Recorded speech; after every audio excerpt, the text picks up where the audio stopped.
बाहर कम निकलता है ना, तो थोड़ा सा निकलने से ये थोड़ा सा अजीब लगता है। ओके, रिकॉर्डिंग स्टार्ट हुआ है क्या? Yes sir. ओके सर, ठीक है। Okay, good evening to all of you sir again. और जीएसटी क्लास है, तो चलो जीएसटी में कुछ अपडेशन है वो भी आपको देंगे आज। और इनपुट टैक्स क्रेडिट में बात हो रहा था।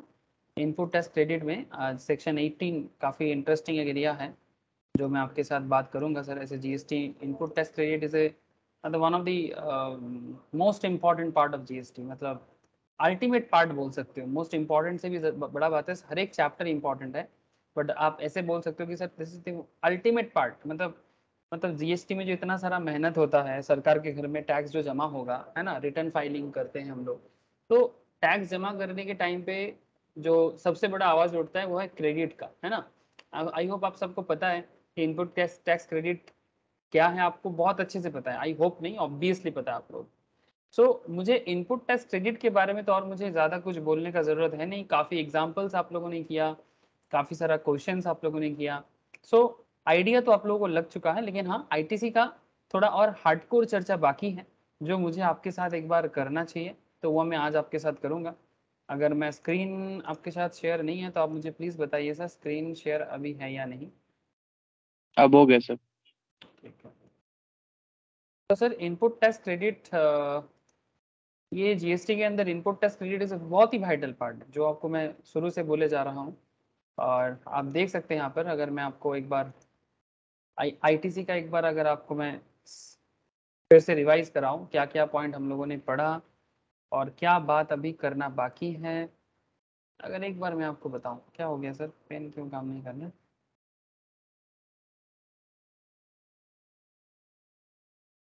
जिस दिन ज़रूरत होता है इस दिन ऐसा मुश्किल क्यों करेगा सर? एक सेकेंड सर, आई होप आप करेगा। हाँ ठीक है। सो जैसे कि आप लोगों को पता है सर, हम लोगों ने रेलिवेंट डेफिनेशंस पढ़ा था, eligible conditions for taking ITC भी पढ़ लिया है हम लोगों ने। ब्लॉक क्रेडिट लास्ट वीक याद है ना सर? ब्लॉक क्रेडिट का याद होना चाहिए बहुत अच्छे से, काफ़ी डिटेल्स में, मतलब कब कब आपका क्रेडिट ब्लॉक हो सकता है। तो वेरी इंपॉर्टेंट पार्ट, जब आप एज ए जीएसटी प्रैक्टिशनर काम करोगे तो आपको समझ में आएगा। जब आप फार्म में काम करोगे, कंपनी के लिए काम करोगे, तो you will understand on that time कि how important this one is. ठीक है, ब्लॉक क्रेडिट मतलब किस चीज़ में क्रेडिट मिलेगा, किस चीज़ में क्रेडिट नहीं मिलेगा, ये जीएसटी में एक बहुत वाइटल पार्ट है। सो इसका आइडिया आपको लगना चाहिए, और काफ़ी डिटेल्स एरिया है। मैंने section wise each and every point में बातचीत आपसे कर चुका हूँ विथ एग्जाम्पल्स एंड कैलकुलेशंस। ठीक है, अभी आपको मैं बताने जा रहा हूँ सर, आज जो मैं आपके साथ डिस्कस करूँगा वो है आपका availability of credit in special circumstances. ठीक है, दो इंपॉर्टेंट पार्ट बाकी हैं, ठीक है, आईटीसी के अंदर। एक आपका availability of credit in special circumstances, और दूसरा final part of ITC that is how ITC is utilised. ठीक है, मतलब बेसिकली कैलकुलेशन पार्ट, मतलब आईटीसी का इस्तेमाल कैसे करना चाहिए, ठीक है, आईटीसी को यूटिलाइज कैसे करना चाहिए, उसके बारे में बात होता है सर वहाँ पर। ठीक है, मतलब किस तरह से आप आईटीसी को यूटिलाइज करोगे प्रॉपरली, मतलब उसका कुछ रूल्स रेगुलेशंस है गवर्नमेंट ऑफ इंडिया के हिसाब से, जीएसटी काउंसिल के हिसाब से। तो वो काउंसिल या जीएसटी एक्ट, सीजीएसटी एक्ट आपको क्या परमिशन देता है यूटिलाइजेशन के बारे में, that is a very vital part. So ठीक है सर, वाइटल पार्ट में बात करने से पहले, उससे पहले का जो एक स्पेशल मैटर है सर, वो स्पेशल मैटर में एक बार आपसे जरूर मैं बात करूंगा आज। ठीक है, that is availability of credit in special circumstances, जो आपको सेक्शन 18 ऑफ जीएसटी एक्ट आपको बताते हैं, सीजीएसटी एक्ट में। ठीक है, तो सेक्शन 16 का मैंने बातचीत किया आपसे, सेक्शन 17 में बातचीत किया आपसे, है ना। पूरा आईटीसी में एक एक सेक्शन हम लोगों ने आपके साथ डिस्कस किया। जैसे eligibility for conditions for taking ITC, ये सेक्शन 16 है। अब सेक्शन 16 में हम लोगों ने एकदम फाड़ू बात किया सर, मतलब ऐसा कोई पॉइंट नहीं है जिस पॉइंट में सेक्शन 16 में हम लोग टच नहीं किए। ईच एंड एवरी पॉइंट को टच किए, क्वेश्चंस टच किए, एग्जाम्पल टच किए। सो कोई डाउट रहना नहीं चाहिए नॉर्मली, अगर फिर भी डाउट हो सकता है, मतलब अनटच तो नहीं है। अगर आप पढ़ते पढ़ते कोई पॉइंट में अगर आपको दिक्कत हो, आप घर में रिवाइज कर रहे हो, तो आप जरूर पूछा कीजिए, व्हाट्सएप कीजिए। अभी मैं आपके साथ, जैसे कि लास्ट वीक सेक्शन 17 का बात किया था, है ना, सेक्शन 17 जो आपका अपॉर्चुनमेंट का बात करता है और क्रेडिट ब्लॉक के बारे में बात करता है। उसमें भी हम लोगों ने काफी डिटेल्स में सेक्शन 17 सबसेक्शन 5 सब वेरी इंपॉर्टेंट पार्ट। ऐसे देखते देखते हम लोग पहुंच गए सर सेक्शन 18 पे, ठीक है। देखते देखते कहाँ पहुंच गए, सेक्शन 18 पे। सेक्शन 17 में बहुत सारा पॉइंट था, ठीक है, जो मैंने आपको लास्ट क्लास बोला। ठीक है, ठीक है सर, आज का नया बात बताओ, पुराना बात बहुत हुआ। Sir credit in special circumstances section 18 का चर्चा करेंगे आज, ठीक है। सेक्शन 18 एंड उसके बाद यूटिलाइजेशन। आई होप कि आप लोगों को समझ में आ रहा है कि मैं क्या क्या बात कर रहा हूँ, क्या बात करके आया हूँ और क्या बात आगे करने वाला हूँ। सर एक अपडेट ले लेंगे क्या? चलो सर, एक रिसेंट अपडेट है, ऐसे 3-4 दिन पूरा, एक हफ्ता पुराना है। रिसेंट मतलब जस्ट 1 वीक बिफोर का है। क्या आप लोगों को मिनिस्ट्री ऑफ फाइनेंस का एक लेटेस्ट प्रेस रिलीज है, दिखाई दे रहा है क्या? ऐसे मैं इसका स्टेटस दिया था आप लोगों के साथ, आई थिंक 2-3 दिन 3-4 दिन पहले में भी देखा होगा आप लोगों ने कि जीएसटी कलेक्शंस इंडिया में। Yes sir. हाँ, फरवरी में बढ़ा और उसके बाद क्या कहते हैं, मतलब जीएसटी बढ़ा फरवरी में जितना हुआ उससे ज्यादा फिर मार्च में भी हुआ।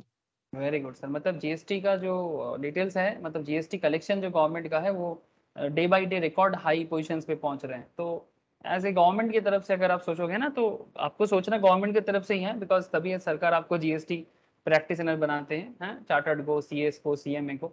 ऐसे ही नहीं बनाते ताकि उनका कलेक्शन बढ़े। आप प्रैक्टिस करोगे, लोगों को कंसल्ट करोगे कि भाई जीएसटी रजिस्ट्रेशन बनाओ, जीएसटी में बिजनेस को कनेक्ट करो, ठीक है। जितना और जीएसटी में बिजनेस कनेक्ट होगा, जैसे लास्ट वीक एक अपडेट दिया था आप लोगों को, ठीक है, जो जिनका भी टर्नओवर 20 लाख के बीच में आता है, ठीक है, उनको अभी जीएसटी मतलब पहले 50 लाख था, उसके पहले 100 लाख था, 500 लाख था, ठीक है। धीरे धीरे जीएसटी रजिस्ट्रेशन प्रोसेस में काफी ज्यादा डेवलपमेंट किया है गवर्नमेंट ने, स्पेशली बिजनेस टू बिजनेस में ई इनवॉइसिंग वगैरह में बहुत डेवलपमेंट किया।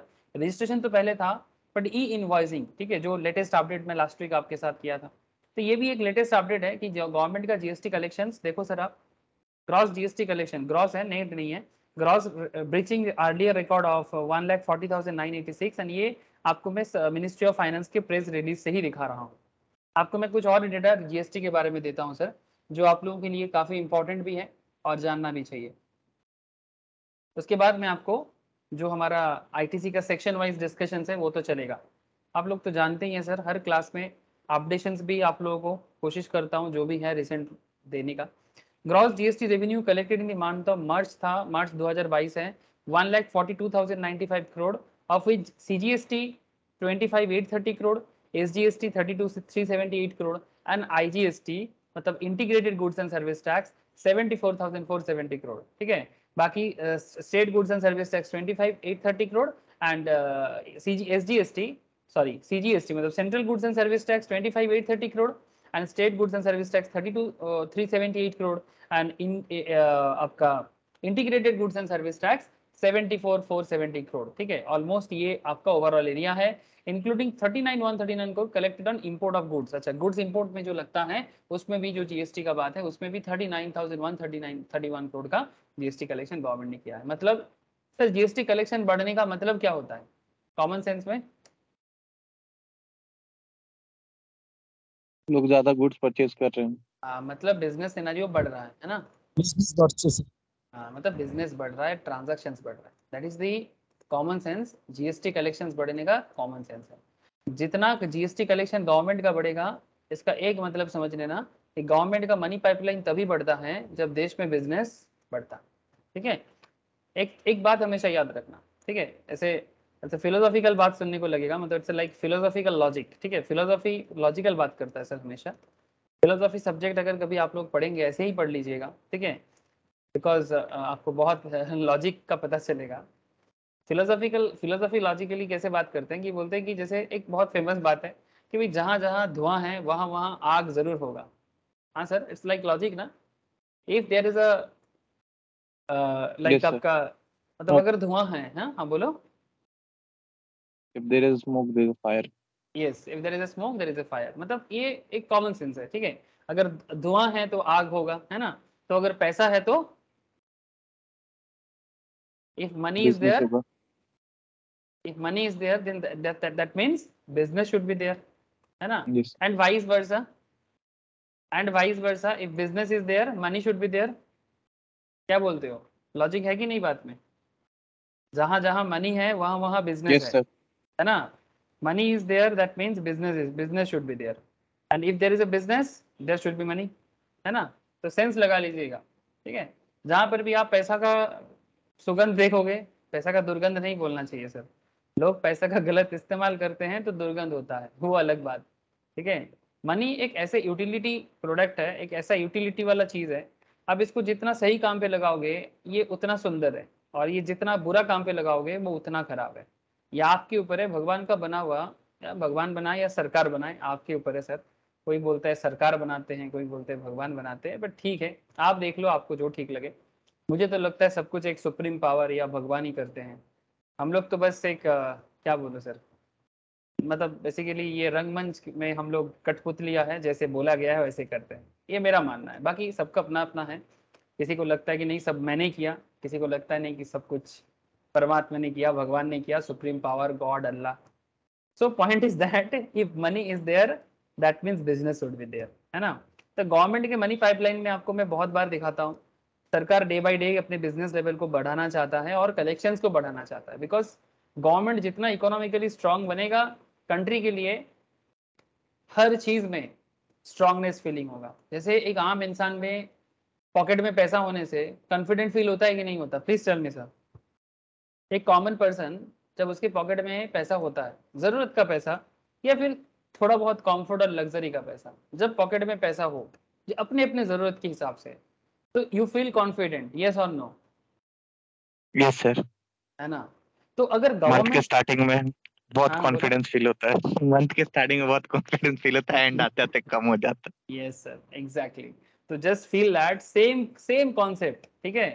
सरकार के भी हाथ में सोचो, पॉकेट में पैसा है तो सरकार को भी कॉन्फिडेंट फीलिंग आता है, ठीक है? पॉकेट में पैसा नहीं होने से सरकार का भी कॉन्फिडेंस गिर जाते हैं, है ना? सरकार को जो भी योजना बनाना होता है, जो भी उसका इंटरनेशनल पॉलिटिक्स होता है, या फिर जो भी डिफेंस हो, देश के अंदर कोई चीज करना हो, ठीक है, तो उसको कॉन्फिडेंस देने के लिए उनके लिए ये बहुत इंपॉर्टेंट पार्ट है, ठीक है? आप ये खुद के लिए सिर्फ नहीं पढ़ रहे हो, ये देश के लिए पढ़ रहे हो। जीएसटी पढ़ने के पीछे आपका इंडिविजुअल मानसिकता जरूर होना चाहिए, ठीक है, कि भाई मुझे सीए बनना है, सीएमए बनना है, सीएस बनना है, बट अगर आपका सोच कंट्री के लिए है ना सर, तो आपको पढ़ने में और ज्यादा मजा आएगा। आप देख लीजिए कभी सोच के कि मुझे कंट्री के लिए जीएसटी पढ़ना है, ठीक है? क्योंकि कंट्री को जीएसटी आएगा तो हमारे देश में जो नौजवान सिपाही जो भी काम करते हैं, जो देश को बॉर्डर में बचाते हैं, तो उनको भी सैलरी बढ़ेगा, तो उनको भी काम करने का जज्बात मिलेगा, क्योंकि उनको लगेगा कि भाई मेरा जान गंवाने के लिए मैं रेडी हूँ, लेकिन मेरे फैमिली को कभी दिक्कत ना हो, ठीक है? और वो पैसा हमारे टैक्स के पैसे से उनके जेब में जाएगा, या फिर सबको मिलेगा। हाँ, घर देश में अस्पताल बनेगा, स्कूल बनेगा, इंफ्रास्ट्रक्चर डेवलपमेंट होगा, लेकिन इसके लिए गवर्नमेंट का अर्निंग होना जरूरी है ना? So please try to understand, government earning को करप्शन की नजर से मत देखिए, ठीक है? मतलब नजरिया बदलो तो दुनिया बदल जाएगा सर, ये नजरिया ही है जो दुनिया को बदल सकता है। So please try to understand कि मैं ये सब डेटा क्यों आपको हमेशा अपडेट रखने के लिए बोलूंगा, नॉट जस्ट फॉर क्विज कि भाई मुझे कितना आता है ये दिखाने का जरूरत नहीं है, ठीक है? ना तो मुझे आपको दिखाना है, ना तो आपको किसी को दिखाना है। आप जो भी जानोगे आपके लिए तो है ही, बट वो अगर आप अपने कंट्री के लिए, समाज के लिए, स्टेट के लिए, फैमिली के लिए सोचोगे ना, सब बड़ा पैमाने में सोचोगे ना, तो आपको समझ में आएगा कि भाई देश का कलेक्शन बढ़ रहा है, यू शुड फील प्राउड, आपको प्राउड फील होना चाहिए। नेक्स्ट ईयर ये 1,52 करोड़ हो जाना चाहिए, उसके नेक्स्ट ईयर 1,60 करोड़ होना चाहिए। इस तरह से अगर बढ़ता जाए ना, तो आप सोचना कि अल्टीमेटली डेवलपमेंट हो रहा। ये एक डेवलपमेंट का पैरामीटर है सर, ठीक है, जो आपको काफी कॉन्फिडेंट देगा, बिकॉज आपका कंट्री कॉन्फिडेंट फील करेगा। सो the government has settled this kind of 29,000 crore to CGST, 25,030 crore to SGST, and from IGST as regular settlement. In addition, center has also settled 20,000 crore from IGST on ad hoc basis in the ratio of 50-50 ratio between center and states. Centre और state के बीच में भी एक 50-50 ratio बनाया है। The total revenue of centre and the state in the month of March 2022 after regular and ad hoc मतलब emergency settlements is 65,646 crore CGST and 67,410 crore for the SGST. Center has also released GST compensation, जो state को compensation loss होता है sir, मैं आपको compensation loss के बारे में क्लास में बताया था, बहुत बार बोला सर। अगर आप बेसिक्स ऑफ जीएसटी क्लास सुनोगे, या फिर जब सप्लाई अंडर जीएसटी पढ़े थे, या चार्ज अंडर जीएसटी पढ़े थे, एग्जेम्पशन अंडर जीएसटी पढ़े थे, मैं बहुत बार ये कॉम्पेंसेशन अंडर जीएसटी बोला है। कंपेंसेशन किसको मिलता है सर? कंपेंसेशन सेस वो जो सर बोले थे ना Government. तमिलनाडु को। हाँ बोलो। तमिलनाडु। आवाज कट गया सर, बोलो। हेलो, क्या आप लोग कनेक्टेड हो मेरे साथ? हेलो, हाँ बोलो, आवाज नहीं आ रहा था। बोल जियाउल, तेरा आवाज मैं सुन रहा हूँ, बोल। हेलो। हाँ सर, हाँ क्या बोल आवाज रहा बंद था? हो गया था। हाँ अभी अभी ठीक है। हाँ हाँ क्या बोल रहा था, बोल। मतलब सर वही सेंट्रल गवर्नमेंट कंपोजिशन देता है स्टेट को, जहाँ हाँ मतलब ज्यादा बिजनेस अच्छा है, लेकिन वो दूसरे स्टेट में चला जाता है, तो मतलब जीएसटी का वो क्या बोलता है हाँ, ये जीएसटी का एक नेगेटिव कैरेक्टर है, ठीक है। मतलब हाँ जीएसटी, क्योंकि जीएसटी डेस्टिनेशन बेस्ड है, हाँ ठीक हाँ, है। ये जिस हाँ डेस्टिनेशन बेस्ड है, तो डेस्टिनेशन बेस्ड अभी कुछ स्टेटों के लिए प्रॉब्लम है, जैसे बिग स्टेट लाइक महाराष्ट्र, जहाँ से ज़्यादा बिजनेस होता है, बट क्योंकि यहाँ से ज़्यादातर प्रोडक्ट दूसरे स्टेट में जाते हैं ना, तो डेस्टिनेशन बेस्ड होने से जहाँ डेस्टिनेशन है वहाँ पर कलेक्शन होता है। तो लेकिन सर जो स्टेट अल्टीमेटली प्रोड्यूस कर रहा है, तो फिर उनका क्या? तो state like Maharashtra, state like Tamil Nadu, ठीक है, ऐसे स्टेट में इंडस्ट्रियल डेवलपमेंट काफी अच्छा है और प्रोडक्शन बहुत अच्छा करते हैं ऐसे स्टेट्स, ठीक है। तो जो स्टेट में प्रोडक्शन अच्छा है, तो उनका ये जो भी लॉस है, ठीक है, क्योंकि डेस्टिनेशन बेस्ड कलेक्शन है, तो फिर जहाँ पर प्रोडक्शन हो रहा है उसको तो प्रॉब्लम है। तो सेंट्रल गवर्नमेंट क्या करते हैं, ऐसे स्टेट को कंपेंसेट करते हैं, ठीक है। तो उसको कॉम्पेंसेशन सेस कहा जाता है, और वही डेटा यहाँ पर बोला है सर। 18,252 करोड़ का स्टेट और यूनियन टेरिटरी को कंपनसेशन सेस भी दिया गया है। सो ये भी आपको एक अपडेट दिया जा रहा है। Revenue for the month of March are 15% higher than the GST revenue in the same month last year. Similar time पे लास्ट ईयर में जो ग्रोथ था, मतलब आप ऐसा समझ सकते हो कि भारत में बिजनेस का ग्रोथ भी almost 15% year on year growth दिखा रहा है। मतलब you can connect in this way कि अगर गवर्नमेंट का कलेक्शन 15% बढ़ रहा है, मतलब बिजनेस का ग्रोथ भी ऑलमोस्ट 10-15% बढ़ रहा है ना। तो ये एक अच्छा निशानी है सर। बहुत लोग आपसे सवाल करेगा कि बताओ भाई गवर्नमेंट का काम कैसे चल रहा है, समझ में नहीं आता। आम लोगों को ना समझ में आता भी नहीं है, ठीक है। और ये समझ पाने के लिए ना सोच होना चाहिए, you must have point of view, ठीक है। चाहे स्टेट गवर्नमेंट हो चाहे सेंट्रल गवर्नमेंट हो, कि देश में कुछ हो रहा है कि नहीं हो रहा है, ये आम नजर में कैसे देखोगे? बिकॉज आम आदमी को तो सिर्फ सब्जी का दाम बढ़ जाने से मुश्किल लगता है, या फिर टमाटर महंगा होने से, या आलू प्याज महंगा होने से, they just feel that only. But लोगों का इनकम बढ़ता है, ठीक है, लोगों का इनकम बढ़ रहा है, लोग पहले से ज्यादा एक्सपेंस कर पाते हैं, है ना। बात बात में आजकल लोग, नॉर्मल लोग भी कैब कर सकते हैं, तो ये सब इनकम बढ़ा है तभी हो सकता है। So there are lots of parameter, आप लोगों को समझा सकते हो, ठीक है, कि भाई देश में कुछ तो पहले से ज्यादा हुआ है, ठीक है। तो ऐसा नहीं कि कुछ नहीं हुआ, चाहे स्टेट हो, मैं अपने बंगाल के बारे में भी बोलूंगा या देश के बारे में भी बोलूंगा। तो आप ऐसे अप्रोच कर सकते हो, ठीक है। आपके पास प्रॉपर लॉजिक या डेटा होना चाहिए कि भाई इंप्रूवमेंट हुआ है, उसका प्रमाण आप दे सकते हो। पहले 6 लेन का हाईवेज नहीं हुआ करता था, ट्रेन का इतना अवेलेबिलिटी नहीं हुआ करता था, है ना। हवाई जहाज या हवाई अड्डा का इतना अवेलेबिलिटी नहीं हुआ करता था, ठीक है। तो there are lots of parameter जिसके आप बात कर सकते हो। सो GST revenue in the same month last year 46% higher than GST revenue in March 2020.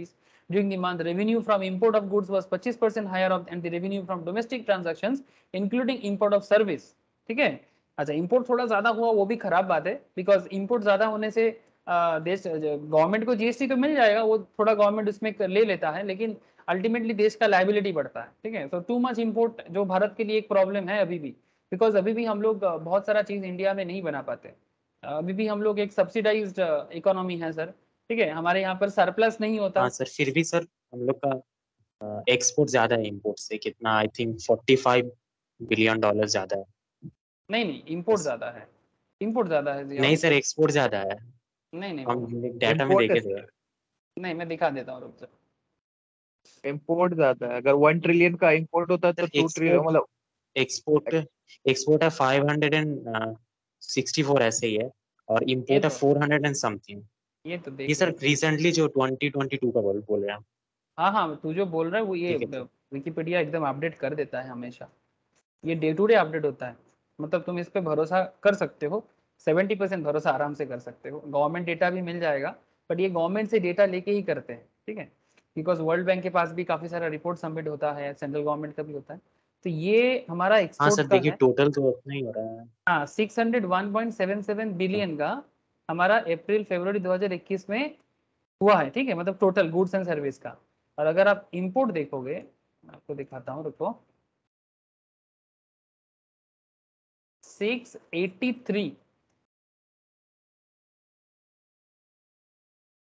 ये कैसे?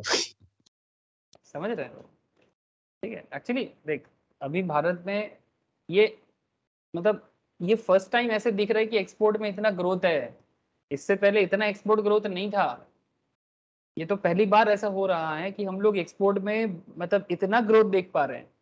भारत दुनिया भर में, आप देख सकते हो भारत का कॉन्फिडेंस, दुनिया भर में भारत का स्टांस देखो आप। रशिया यूक्रेन युद्ध लड़ रहा है, भारत नाटो के साथ नहीं है, मतलब किसी की तरफ नहीं है, मतलब भारत का स्टांस देखो। हाँ, कॉन्फिडेंस देख रहे हैं आप लोग।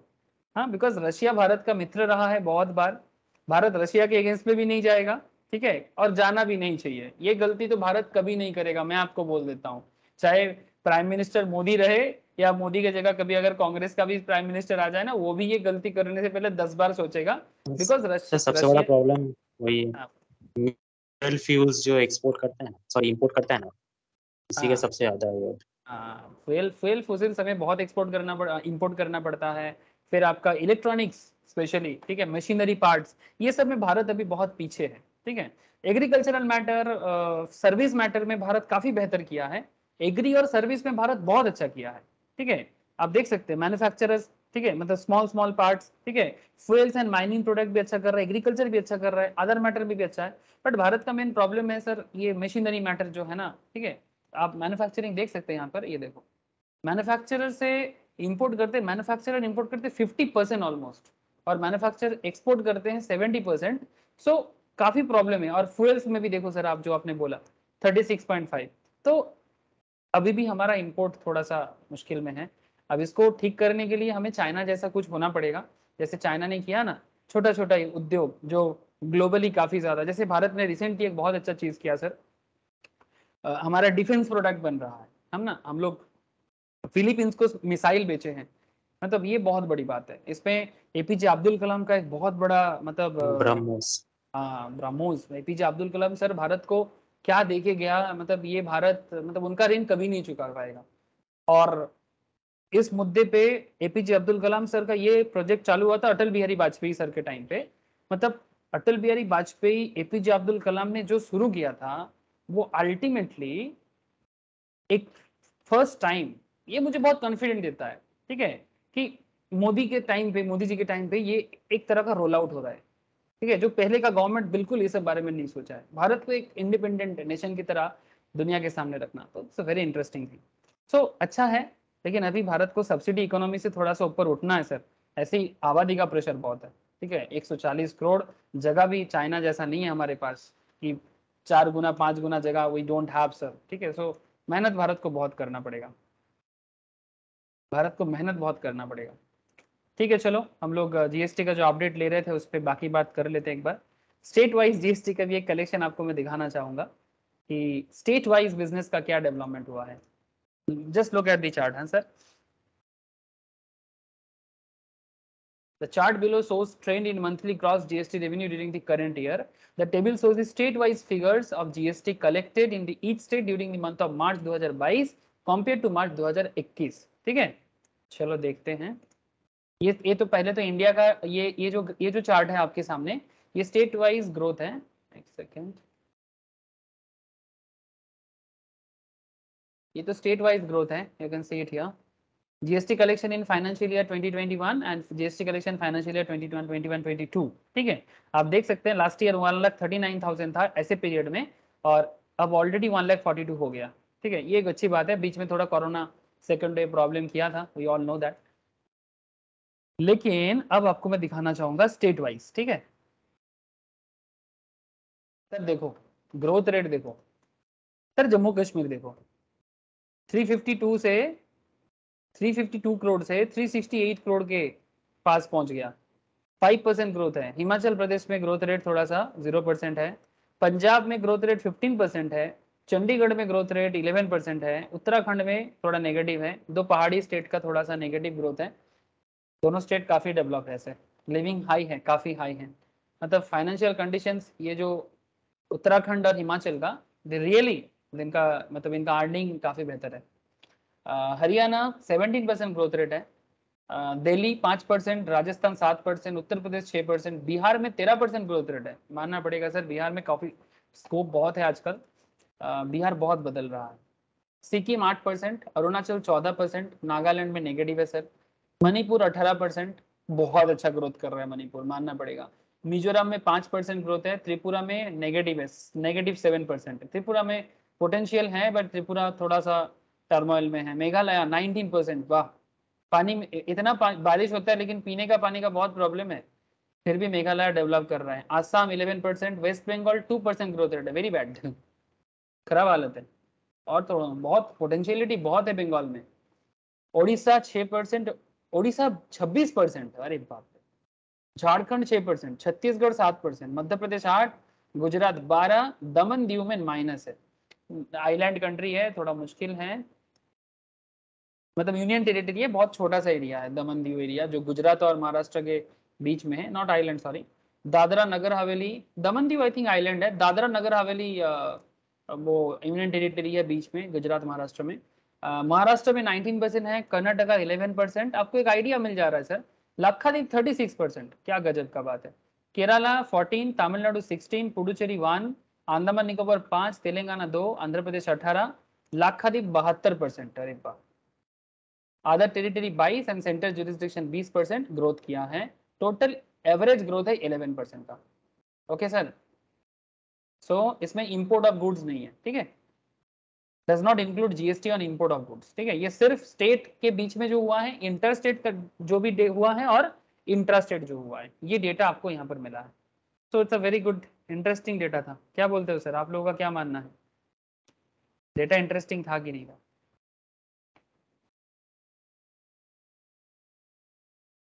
हेलो सर, अरे कनेक्टेड हो कि नहीं आप लोग? आना हाँ कुछ तो बताओ। चलो सर, आ जाते हैं। जीएसटी अपडेशन ले लिया आप लोगों ने, रिसेंट बात था, मैं बोल दिया इसलिए। क्रेडिट इन स्पेशल सर्कमस्टेंसेस के बारे में आईटीसी में बात कर लेता हूँ। चलो, इनपुट टैक्स क्रेडिट में credit in special circumstances section 18 आपको क्या सिखाता है? पहले बात तो ये है कि आपको सबसे पहले ये समझना पड़ेगा ये स्पेशल सर्कमस्टेंसेस और क्रेडिट का क्या लेना देना है, ठीक है। ऐसे इनपुट टैक्स क्रेडिट क्या है, यू ऑल नो। अगर आप किसी का भी पिछला क्लासेस मिस है इनपुट टैक्स क्रेडिट का, प्लीज मेरे को बताओ। सारा का सारा 3-4 लेक्चर्स हैं, सुनो ध्यान से, आपको आईटीसी एकदम क्लियर हो जाएगा और जीएसटी कैलकुलेशन में आप समझ जाओगे। सेक्शन 18 सबसेक्शन 1 में availability of credit in special circumstances के बारे में बात करते हैं। उसमें सबसेक्शन 1 जो है वो subject to such condition and restriction as may be prescribed. अब थोड़ा सा प्रोविजन है सर, ठीक है, तो प्रोविजंस को थोड़ा सा आपको पढ़ना पड़ेगा, है ना। तो चलो थोड़ा पढ़ते हैं। A person who has applied for registration under this act, मतलब जो जीएसटी के लिए रजिस्ट्रेशन के लिए जाते हैं, within 30 days from the date on which he becomes liable to registration, मतलब जैसे ही आप बिजनेस के लिए रजिस्टर होने के लिए एलिजिबल हो जाते हो, ठीक है, तो 30 दिन के अंदर आपको रजिस्ट्रेशन के लिए जाना पड़ेगा। A person who has applied for registration under this act within 30 days from the date on which he becomes liable to registration and has been granted such registration shall be entitled to take credit of ITC। तो point क्या है, जैसे ही आपका registration हो जाएगा ना, तभी जाके आप आईटीसी ले सकते हो। तो ये person who has applied for registration under this act with in 30 days from the date on which he becomes liable for to registration and has been granted such registration by the government shall entitled to take credit of ITC in respect of input held in stock and input contained in semi finished or finished goods held in stock on the day immediately preceding the date for which he becomes liable to pay tax under provision of this act।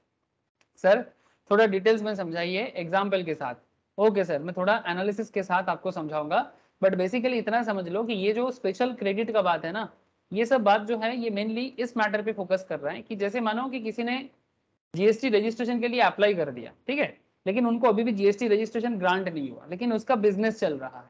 तो ऐसे situations में वो register business हो रहा है, application डाल दिया, अगर एप्लीकेशन डालने के बाद गवर्नमेंट से ग्रांट मिलने में अगर टाइम लग रहा है, तो क्या ऐसे पीरियड का क्रेडिट किसी को मिल सकता है? ये यहाँ पर मेन खेल है, ठीक है। ये जो पॉइंट अभी आपको मैं बताने वाला हूँ, ये सब मेन खेल है यहाँ पर कि रजिस्ट्रेशन के ऊपर बेस करके अगर आपको रजिस्ट्रेशन मिल जाता है तो आप कब से आईटीसी क्लेम कर सकते हो।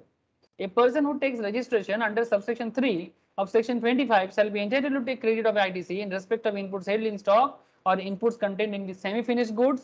ठीक है, आपके पास जिस भी तरह का प्रोडक्ट है, आपने जो भी परचेस किया, नॉर्मली आप लोगों को पता है आप जो परचेस करते हो आपको परचेस पे आईटीसी मिलता है ना सर।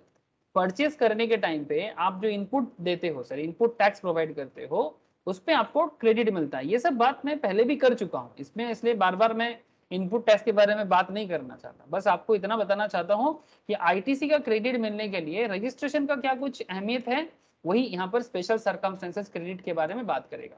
तो चलो मैं थोड़ा सा आपको डिटेल्स एनालिसिस के साथ एक एक सेक्शंस को बताता हूँ। जो सेक्शन 18 और रूल 40 आपको बेसिकली बताते हैं। सेक्शन 18 के अंदर 1 2 3 4 5 6 सबसेक्शंस है, रूल 40 है, रूल 40 का भी कुछ सबसेक्शन एरिया है जो आपको पूरा का पूरा इस मैटर पे बातचीत करता है, ठीक है। और फिर रूल 41 का भी एक एरिया है जो फॉर्म के बारे में बताते हैं कि किस तरह से क्रेडिट ट्रांसफर होता है रजिस्ट्रेशन के बीच में स्टेट और यूनियन टेरिटरी में। तो इसको थोड़ा सा एनालिसिस करके पढ़ना पड़ेगा। And there is rule 44 also, ठीक है। तो चलो मैं आपको एक एक करके बताता हूँ, एक साथ सब कुछ खिचड़ी नहीं पकाना है, एक एक करके समझना। Section 18 provides for entitlement of ITC. Section 18 क्या करते हैं, आपको आईटीसी एंटाइटल करने देता है, ठीक है। मतलब आप आईटीसी क्लेम कर सकते हो on inputs in stock and content in finish goods और work in progress and capital goods. मतलब आपके पास जो स्टॉक पड़ा हुआ है, जो आपने परचेस किया, या जो फिनिश गुड्स ऑलरेडी आपके गोडाउन में है, जो आपने परचेस किया या आपने मैन्युफैक्चर किया, या फिर जो प्रोडक्ट आपका डब्ल्यूआईपी में है, ठीक है, वर्क इन प्रोग्रेस में है, या फिर जो कैपिटल गुड्स आपने परचेस किया। मतलब कैपिटल गुड्स तो आप लोग जानते हैं सर, जिस गुड्स को यूज करके हम दूसरा प्रोडक्ट मैन्युफैक्चर करते हैं, that is called capital goods, ठीक है। सो कैपिटल गुड्स या फिर semi finish goods, work in progress goods, finish goods या फिर इनपुट इन स्टॉक्स, उसमें जो भी आपका परचेस है उसमें आप आईटीसी क्लेम कर सकते हो at the time of registration और वॉलेंटरी रजिस्ट्रेशन। यस, आप वॉलेंटरी रजिस्ट्रेशन भी कर सकते हो। मतलब जीएसटी में रजिस्टर करने के लिए जो प्रोसीडियर है वो हम आपको पहले क्लास में बताया था, है ना। तो अगर आप रजिस्ट्रेशन करते हो या वॉलेंटरी रजिस्ट्रेशन करते हो तो आप ऐसे केसेस में क्रेडिट ले सकते हो। On coming into regular tax paying status by exiting composition levy. मतलब आप पहले मानो कि कॉम्पोजिशन लेवी में थे। कॉम्पोजिशन क्या है पता है ना आप लोगों को, लास्ट वीक बताया था। कॉम्पोजिशन लेवी याद है? Please tell me. Ziaul, Shivam, बोलो प्लीज। रोशनी, कॉम्पोजिशन लेवी में आप एक लमसम अमाउंट में टैक्स पे करते हो ना सरकार के घर में, और आपको रेगुलर बेसिस में, मंथली बेसिस में रिटर्न फाइल करने का जरूरत नहीं होता। एनुअल रिटर्न फाइल करो, एक लमसम टैक्स पे करो, ठीक है। और जो कॉम्पोजिशन लेवी में होते हैं, क्या उनको क्रेडिट मिलता है? क्या आईटीसी क्लेम कर सकते हैं क्या? ना sir. Thank you sir. So ये सब चर्चा मैं कर दिया था। तो क्या बता रहे सर हैं, अगर आप कॉम्पोजिशन तो सर ইয়ারলি ছাড়া তো স্যার এই কোয়ার্টারলিও তো করা যায়। हाँ क्वार्टरली रिटर्न भी फाइल करते हैं, लेकिन एक लमसम अमाउंट में पे करते हैं। क्वार्टरली रिटर्न फाइल करते हैं, वन टाइम भी फाइल करता है कई बार, ठीक है। और अमाउंट जो पेमेंट करता है वो लमसम पेमेंट कर देते हैं एक सर्टेन रेट ऑफ टैक्स में। वो मैं चार्ज ऑफ जीएसटी के अंदर कॉम्पोजिशन के बारे में काफी डिटेल्स में चर्चा करके रखा, ठीक है। So now point is that ये जो रेगुलर टैक्स पेइंग स्टेटस आपका जो है, अगर आप कॉम्पोजिशन में पहले थे अब रेगुलर में आ रहे हो, ठीक है, तो आपने रजिस्ट्रेशन किया। On coming into tax paying status on account of exempt supply becoming taxable supply. पहले आपका जो प्रोडक्ट था वो एग्जेम्प्ट कैटेगरी में था, ठीक है। एग्जेम्पशंस ऑफ जीएसटी आपको इसके लिए जानना जरूरी है ना सर, जो ऑलरेडी मैं काफी डिटेल्स में करा के आया। अगर किसी का एग्जेम्पशन मिस है तो must go through exemptions, okay. या फिर जब मैं बाद में फिर से कराऊंगा तब आप फिर से एक बार एग्जेम्पशंस देख लीजिएगा। Now point is that exemptions जो है सर, एग्जेम्प्ट सप्लाई, एग्जेम्पशंस के अंदर डिटेल्स है सर, किस किस प्रोडक्ट में, एग्रीकल्चर, टूरिज्म, ठीक है, बहुत सारे केसेस में, जैसे मानो कि वो तीर्थ यात्रा, ये सब बहुत सारा सर्विस वगैरह है जो एग्जाम के अंदर आता है। सो एग्जेम्प्ट कैटेगरी में आप पहले थे और अभी आपका जो सर्विस या गुड्स है वो एग्जेम्पशन नहीं, अभी टैक्सेबल में आ गया। तो ये सभी केसेस में क्या है, प्रोसेस में टाइम लगता है। तो ये जो भी प्रोसेस है इसमें आप आईटीसी क्लेम कर सकते हो। मतलब पहले आप कॉम्पोजिशन में थे लेकिन आपने रजिस्ट्रेशन के लिए अप्लाई किया, पहले आप एग्जेम्पशन में थे अभी आपने उसको टैक्सेबल में कन्वर्ट कर दिया। तो इसके बीच में जो भी कॉन्सेप्ट है, इसके बीच में आपको एंटाइटलमेंट जो है आपका क्रेडिट का वो आपको मिल सकता है। डोंट वरी, आगे कुछ इलस्ट्रेशन करेंगे ना तो क्लैरिटी हो जाएगा। लेकिन पहले थोड़ा सा कुछ प्रोविजंस को एनालाइज करते हैं। The reversal of ITC on inputs in stock and content in finished goods or work in progress and capital goods at the time of exit from regular tax paying status, opting for composition levy at the time of exit from tax paying status on account of taxable supply becoming exempt supply, amount payable on supply of capital goods or plant and machinery on which ITC has been taken, transfer of ITC on account of change in constitutions of the registered person. आप पहले किसी एक state में थे, अभी आपका constitution change होकर आप किसी दूसरे स्टेट में रजिस्टर्ड बिजनेसमैन बने, ऐसे बहुत सारा सिचुएशंस आपके सामने आ सकता है। तो पॉइंट क्या है sir, entitlement of ITC at the time of registration or voluntary registration or switching to regular tax paying status or coming into tax paying status, subsection 1, 2 of section 18 read with rule 40 of CGST rules क्या बताते हैं, the credit on inputs held in stock, contained in semi finished goods, finished goods held in stock, capital goods at the time of registration or voluntary registrations or coming into regular tax or tax paying status, अगर आप regular paying status में आ रहे हो तो following manner में इसका होता है, देख लो मैनर में। पहले थोड़ा प्रोविजंस को ध्यान से पढ़ो सर, जैसे आप लोगों को हमेशा की तरह प्रोविजंस पढ़ने के टाइम पे थोड़ा सा नया लगेगा, जैसे ही प्रोविजंस पढ़ के एग्जाम्पल सॉल्व करोगे तो नया चीज पुराना हो जाएगा। तो प्लीज पेशेंस के साथ, जैसे हमेशा आप लोग रहते हो वो पेशेंस के साथ प्रोविजंस को पढ़ते रहो मेरे साथ साथ, और फिर जब एग्जाम्पल करेंगे तो आपका पूरा काम कंप्लीट होगा। मतलब अननोन से नोन में पहुंचना, it's very interesting sir. Person eligible to take credit, कौन क्रेडिट लेने के लिए एलिजिबल हो सकते हैं स्पेशल सर्कमस्टेंसेस में। गुड्स एंटाइटल टू आईटीसी, कौन से गुड्स में आईटीसी एंटाइटल होता है, इनपुट हेल्ड इन स्टॉक और कैपिटल गुड्स एज ऑन कब होगा, एंड रेस्ट्रिक्शन और कंडीशंस क्या है। ठीक है, तो चलो सर एक एक करके आपको धीरे धीरे बताते हैं, देख ध्यान से सुनिएगा सर, हाँ बार बार बोल रहा हूं। सबसे पहले आप ये तो देख लो sir, person eligible to take credit, किसको एलिजिबिलिटी मिलेगा, उसके लिए पहला पर्सन कौन है। ठीक है, सेक्शन सबसे मतलब सीरियल नंबर के हिसाब से, person who has applied for registration within 30 days from the date on which he become liable to registration. ठीक है, पर्सन जो रजिस्ट्रेशन के लिए दिया है, who has applied for registration within 30 days from the date on which he becomes liable to registration and has been granted such registration, 30 दिन के अंदर जिसको मिलेगा, ठीक है, वो आईटीसी क्लेम कर सकता है। ठीक है, अब now point is that sir goods entitled to ITC, कौन से गुड्स में आईटीसी क्लेम कर सकता है। अब देखो सर, जो गुड्स इनपुट के लिए, इनपुट मतलब परचेस, हाँ सर, इनपुट का मतलब क्या होता है, दो कॉन्सेप्ट होता है कि इनपुट एक आउटपुट है ना, इनपुट टैक्स मतलब परचेस टैक्स, आउटपुट टैक्स मतलब सेल टैक्स। ठीक है, तो inputs held in stock and input contain in semi finished और finished goods held in stock, ठीक है, जो स्टॉक में है इस तरह का, as on the day immediately preceding the date from which he becomes liable to pay tax, जिस दिन से वो रजिस्टर हो जाता है, तो the day immediately preceding the date from which he becomes liable to pay tax. ठीक है, उस दिन से उनको ये आईटीसी एंटाइटलमेंट हो जाएगा। तो the day immediately preceding the date मतलब जिस दिन से उनका रजिस्ट्रेशन चालू हो जाता है उनसे पहले दिन तक जितना है, the day immediately preceding the date from which he becomes liable to pay tax। ठीक है, रजिस्ट्रेशन के बाद ही ना टैक्स पे करते हैं, तो रजिस्ट्रेशन से पहले का जो लास्ट डे है, immediately preceding the date from which he becomes liable to pay tax, तो एज ऑन। ठीक है, एंड रेस्ट्रिक्शन या कंडीशंस क्या है, ITC to be availed within 1 year from the date of the issue of the tax invoice by the supplier. अगर आपको ITC claim करना है तो सप्लायर ने जो आपको इनवॉइस दिया उसके 1 साल के अंदर ही आपको आईटीसी क्लेम करना होगा। 1 साल अगर एक्सपायर कर जाएगा तो आप आईटीसी क्लेम नहीं कर सकते। तो यही रेस्ट्रिक्शन और कंडीशंस पहला पॉइंट में रखा है। ठीक है, अब आगे और भी कुछ पॉइंट सुनते जाओ, फिर जाके आपको कंक्लूजन बताऊंगा। सेकंड में देखो, person who is not required to register, कुछ लोग ऐसे हैं जिनको रजिस्टर करने का जरूरत नहीं है बट उन्होंने वॉलंटरी रजिस्ट्रेशन कर लिया। आप कर सकते हो, आजकल जीएसटी रजिस्ट्रेशन लोग वॉलंटरी भी करते हैं, मतलब not mandatory by GST law. Okay, GST law आपको, जैसे आप लोगों को मैं इनकम टैक्स में बोल रहा था कि अगर आपका 2.5 लाख टैक्स नहीं होता है तो आप फिर भी नील रिटर्न फाइल कर सकते हो, है ना सर। नॉर्मली 2.5 लाख तक एग्जेम्प्टेड है, बट आप 2.5 लाख इनकम दिखा के या 2.5 लाख के आसपास इनकम दिखा के नील रिटर्न सरकार के घर में जमा कर सकते हो, कोई ना कोई बिजनेस शो करके। ठीक है, जिसमें आपको बाद में फायदा मिलता है ना, नील रिटर्न फाइल कर दो, सरकार के घर में कोई जमा करने का जरूरत नहीं है, तो that is a voluntary type of है। ठीक है, अरे बोला था कि नहीं बोला था इनकम टैक्स के लिए, याद आ रहा है? हाँ सर। सिमिलरली बिजनेस को भी ये एक वॉलंटरी रजिस्ट्रेशन प्रोसेस मिलता है। ठीक है, आपको जरूरत नहीं है बट आप करके रखते हो। सर क्यों करके रखते हैं? जिनको बड़ा होना है ना उनको करना होगा, जिनको छोटा रहना है वो नहीं करेगा।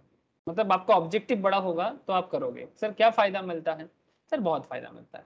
अगर आप रजिस्टर्ड हो तो आप दूसरे स्टेट में बिजनेस को फैला सकते हो, आपका प्रोडक्ट आप इजीली दूसरे स्टेट में ट्रांसफर कर सकते हो, ठीक है। मतलब आप वेस्ट बंगाल में बैठ के अपना प्रोडक्ट दूसरे स्टेट में, बिहार में, झारखंड में, उड़ीसा में, साउथ में, मुंबई में, महाराष्ट्र में, नॉर्थ में आप भेज सकते हो। आपका रजिस्ट्रेशन नंबर होने से आप बिजनेस को बढ़ा सकते हो, ठीक है। आप अगर गवर्नमेंट के साथ हो, जीएसटी रजिस्ट्रेशन नंबर है, आपको बिजनेस लोन मिलने में सुविधा हो सकता है, ठीक है। सो ये काफी बेनिफिट मिलता है, ठीक है। तो जीएसटी रजिस्ट्रेशन रहने का बेनिफिट वगैरह तो बेसिक्स में ही बात कर लेते हैं सर, ठीक है। तो अभी छोड़ो, फिर फिलहाल इसको छोड़ता हूँ। तो वॉलेंटरी रजिस्ट्रेशन जो करेगा उन्हें भी आईटीसी क्लेम एंटरटेनमेंट हो सकता है। अगेन किस पे मिल सकता है? Inputs held in stock and input contain in semi finished और finished goods held in stock. कब से? The day immediately preceding the date of registration, ठीक है, एज ऑन, ठीक है। उसके लिए वो एंटरटेनमेंट कर सकता है। फिर से एक ही बात है कि एक बार अगर आपको मतलब जो भी इनवॉइस है उसके बेसिस में ही आपको मिलेगा जो सप्लायर ने आपको इशू किया है, बट 1 ईयर, ठीक है, within 1 year from the date of the issue of the tax invoice by the supplier. 1 साल क्रॉस करने के बाद आप आईटीसी क्लेम नहीं कर सकते। Registered person who ceases to pay composition tax, ठीक है, registered person who ceases to pay composition tax and switches to regular schemes. Point to be noted, मैं आपको तब से बोले जा रहा हूं कि आप इतना दिन कॉम्पोजिशन लेवी में थे, ठीक है। कॉम्पोजिशन लेवी के लिए आपको मैं चार्ज ऑफ जीएसटी, ठीक है, उसमें आप देखना, चार्ज में देखना, सप्लाई में देखना, मैं कॉम्पोजिशन के बारे में बहुत बात किया वहां पर, ठीक है। सो आप लोग एक बार मुझे प्लीज बताइएगा, मैं आपको कॉम्पोजिशन का क्लास जिन्होंने नहीं किया मैं शेयर कर दूंगा, वहां पर सिर्फ और सिर्फ मैंने कॉम्पोजिशन के बारे में काफी डिस्कस किया। तो मस्ट वॉच है सर, ठीक है, जरूर देखिएगा। आप मेरे को एक बार बोलिएगा कि सर मुझे कॉम्पोजिशन का क्लास शेयर कर दीजिए, मैं कर दूंगा आप लोग, ठीक है। Registered person who ceases to pay composition tax, ठीक है, जो इतना दिन कॉम्पोजिशन में थे आईटीसी क्लेम नहीं कर पाते थे, बट अगर अभी वो क्या करेगा, कॉम्पोजिशन में रेगुलर में शिफ्ट हो जाएगा। मतलब रेगुलर बेसिस में टैक्स फाइल करेगा, जीएसटी फाइल करेगा, टैक्स पे करेगा, एज पर रेट टैक्स पे करेगा, कोई लमसम मैटर नहीं रहेगा ऐसे लोगों के लिए। अगेन कौन से प्रोडक्ट में मिलेगा? Inputs held in stock and inputs contain in semi finished और फिनिश्ड गुड्स, और held in stock and capital goods, ऐसे गुड्स में मिलेगा जो हर जगह में ऑलमोस्ट सिमिलर दिख रहा है आपको। कब कब मिलेगा? The day immediately preceding the date from which he becomes liable to pay tax under regular scheme, ठीक है, उससे पहले दिन तक। ITC on capital goods will be reduced by 5% per quarter.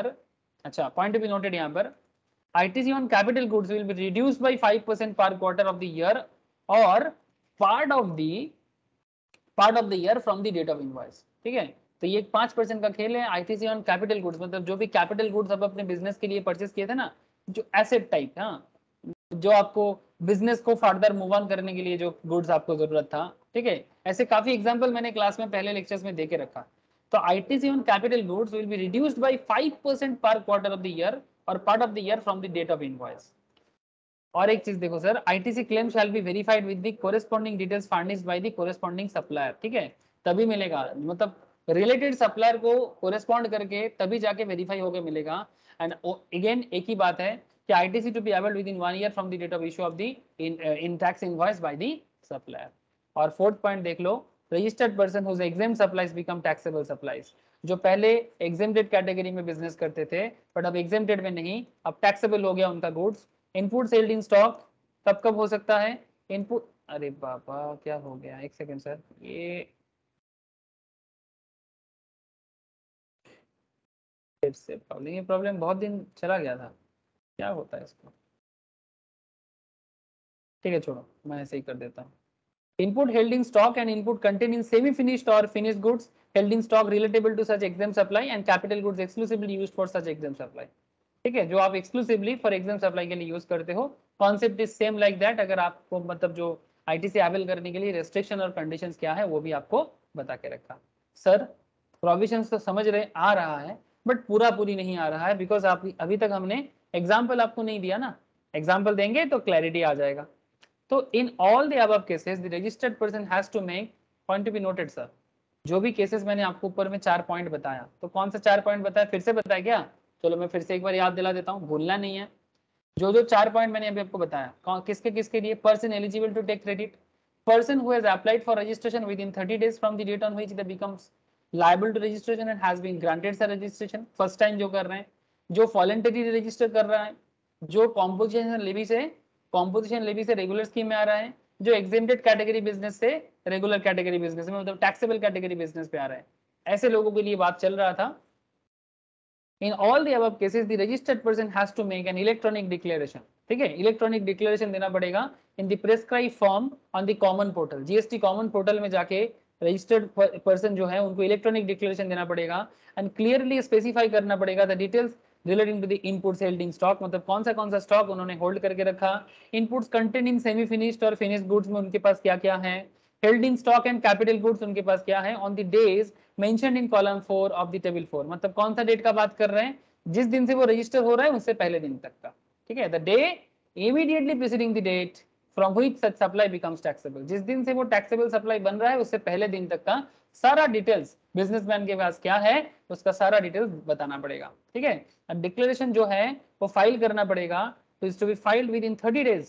ठीक है, एक्सटेंडेबल बाय द कमिश्नर और commissioner of state GST, commissioner of UT GST. ठीक है, इस 30 डेज को एक्सटेंड करने का पावर कमिश्नर को है, कमिश्नर ऑफ स्टेट जीएसटी को है या फिर कमिश्नर ऑफ यूटी जीएसटी को है. ठीक है, ये बात ध्यान रखिएगा. डेज को इंक्रीज कौन कर सकता है, कमिश्नर कर सकते हैं, commissioner of state GST, commissioner of UT GST.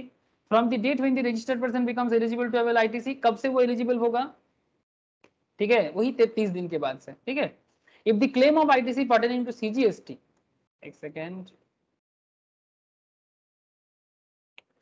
if the claim of ITC pertaining to CGST, SGST और UTGST और IGST put together exceeds 2 lakh, अगर ITC claim 2 लाख क्रॉस करता है, the declaration needs to be clarified by the practicing chartered accountant और cost accountant. Sir cost accountant को special power मिल गया ये सब में. ठीक है, पहले चार्टर्ड को ज्यादा पावर मिलता था ना, अब ये दिन जा रहा है धीरे धीरे. ठीक है, ये दिन धीरे धीरे जा रहा है, मोनोपोली किसी का नहीं चलेगा. अच्छा बात है सर, देश के बिजनेस के खातिर होना चाहिए. ठीक है, ऐसे देश बहुत बड़ा है, बिजनेस भी बहुत बढ़ने वाला है, बस एक कुछ ही लोग खाएंगे ये बात तो अच्छा नहीं ना, है ना. डेमोक्रेसी हर चीज में जरूरी है, और जब एक्सपर्टीज सब में है, चार्टर्ड को भी एक्सपर्टीज है, कॉस्ट अकाउंटेंट को भी एक्सपर्टीज है, तो क्यों ना मिले. सर सीएस को यहाँ पर नहीं रखा गया, आप लोगों को पता है सीएस का पावर लॉ के क्लास में पता चलता है. ठीक है, कि सीएस का कितना पावर दिया गया है. ठीक है, सो आई होप यू अंडरस्टैंड. यहाँ पर समझ में आ रहा है रे बाबा, अरे बोलो.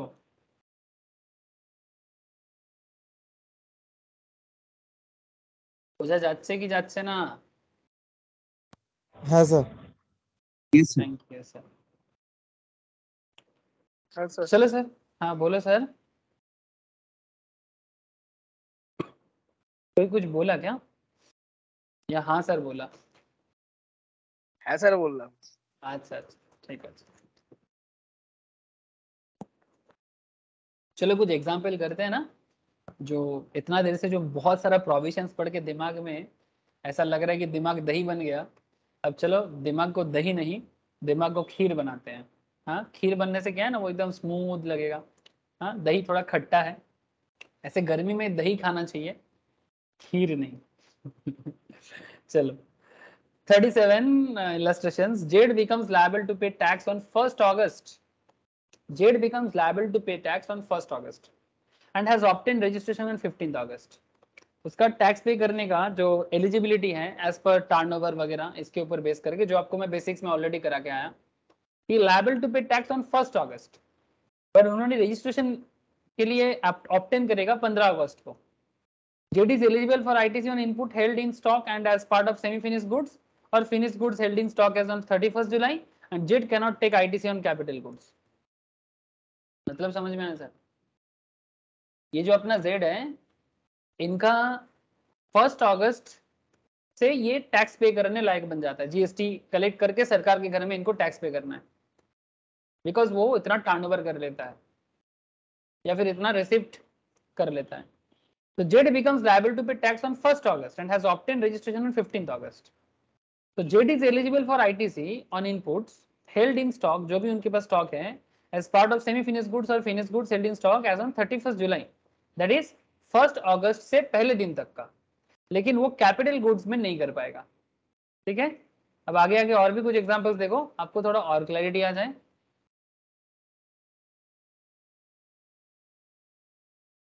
ए applies for voluntary registration on 5th June. A voluntary registration के लिए अप्लाई किया 5th जून में, मैंडेटरी नहीं था बट वॉलंटरी कर दिया, and obtain registration on 22nd June. Apply किया 5 को, ऑब्टेन किया रजिस्ट्रेशन 22 को। A is eligible for ITC on inputs held in stock and as part of semi-finished goods or finished goods held in stock as in 21st जून। मतलब up to 21st जून तक उनके पास जो भी stock है, part of semi finish goods है या finish goods है, उनका जो भी क्लेम आईटीसी क्लेम है वो कर सकता है, बट ये can not take ITC on capital goods. समझ में आ रहा है ना सर? या फिर से एक बार प्रोविजंस को कनेक्ट करें, आपको यही तो प्रोविजंस में शुरू से बोले जा रहा हूं।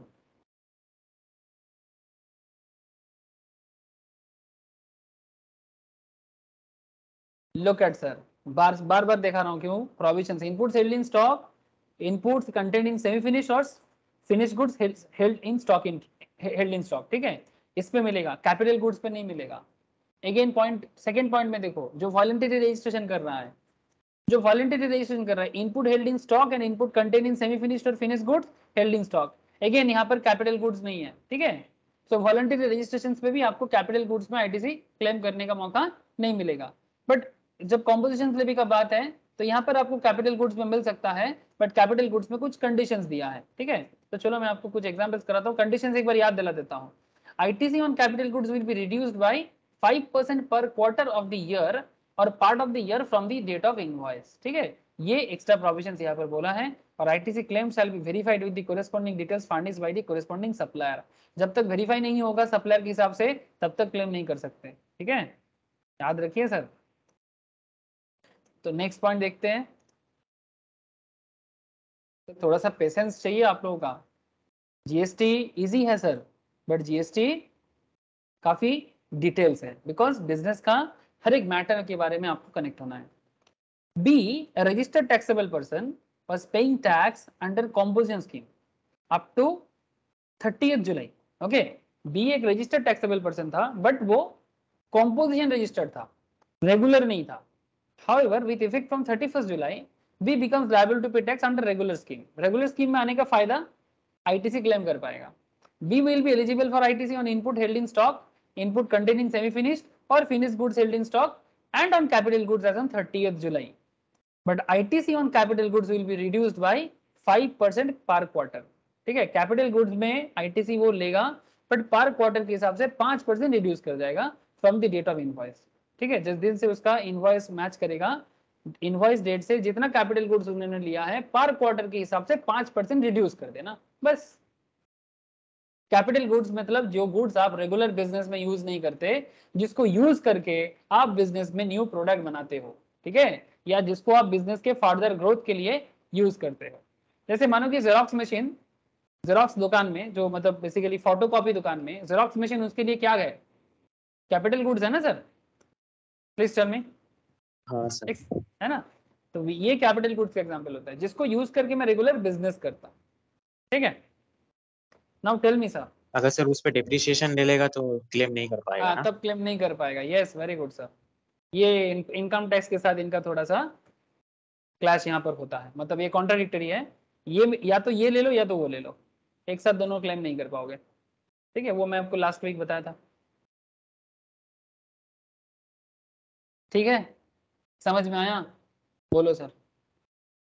हमेशा की तरह फिर से पूछ रहा हूँ कि जीएसटी इजी है सर, बट जीएसटी काफी पेशेंसफुल सब्जेक्ट है, बिकॉज ये बिजनेस का छोटा से छोटा मैटर को उठा के बात करता है। बिकॉज छोटा छोटा ट्रांजैक्शंस, उसी पे तो जीएसटी लगता है ना।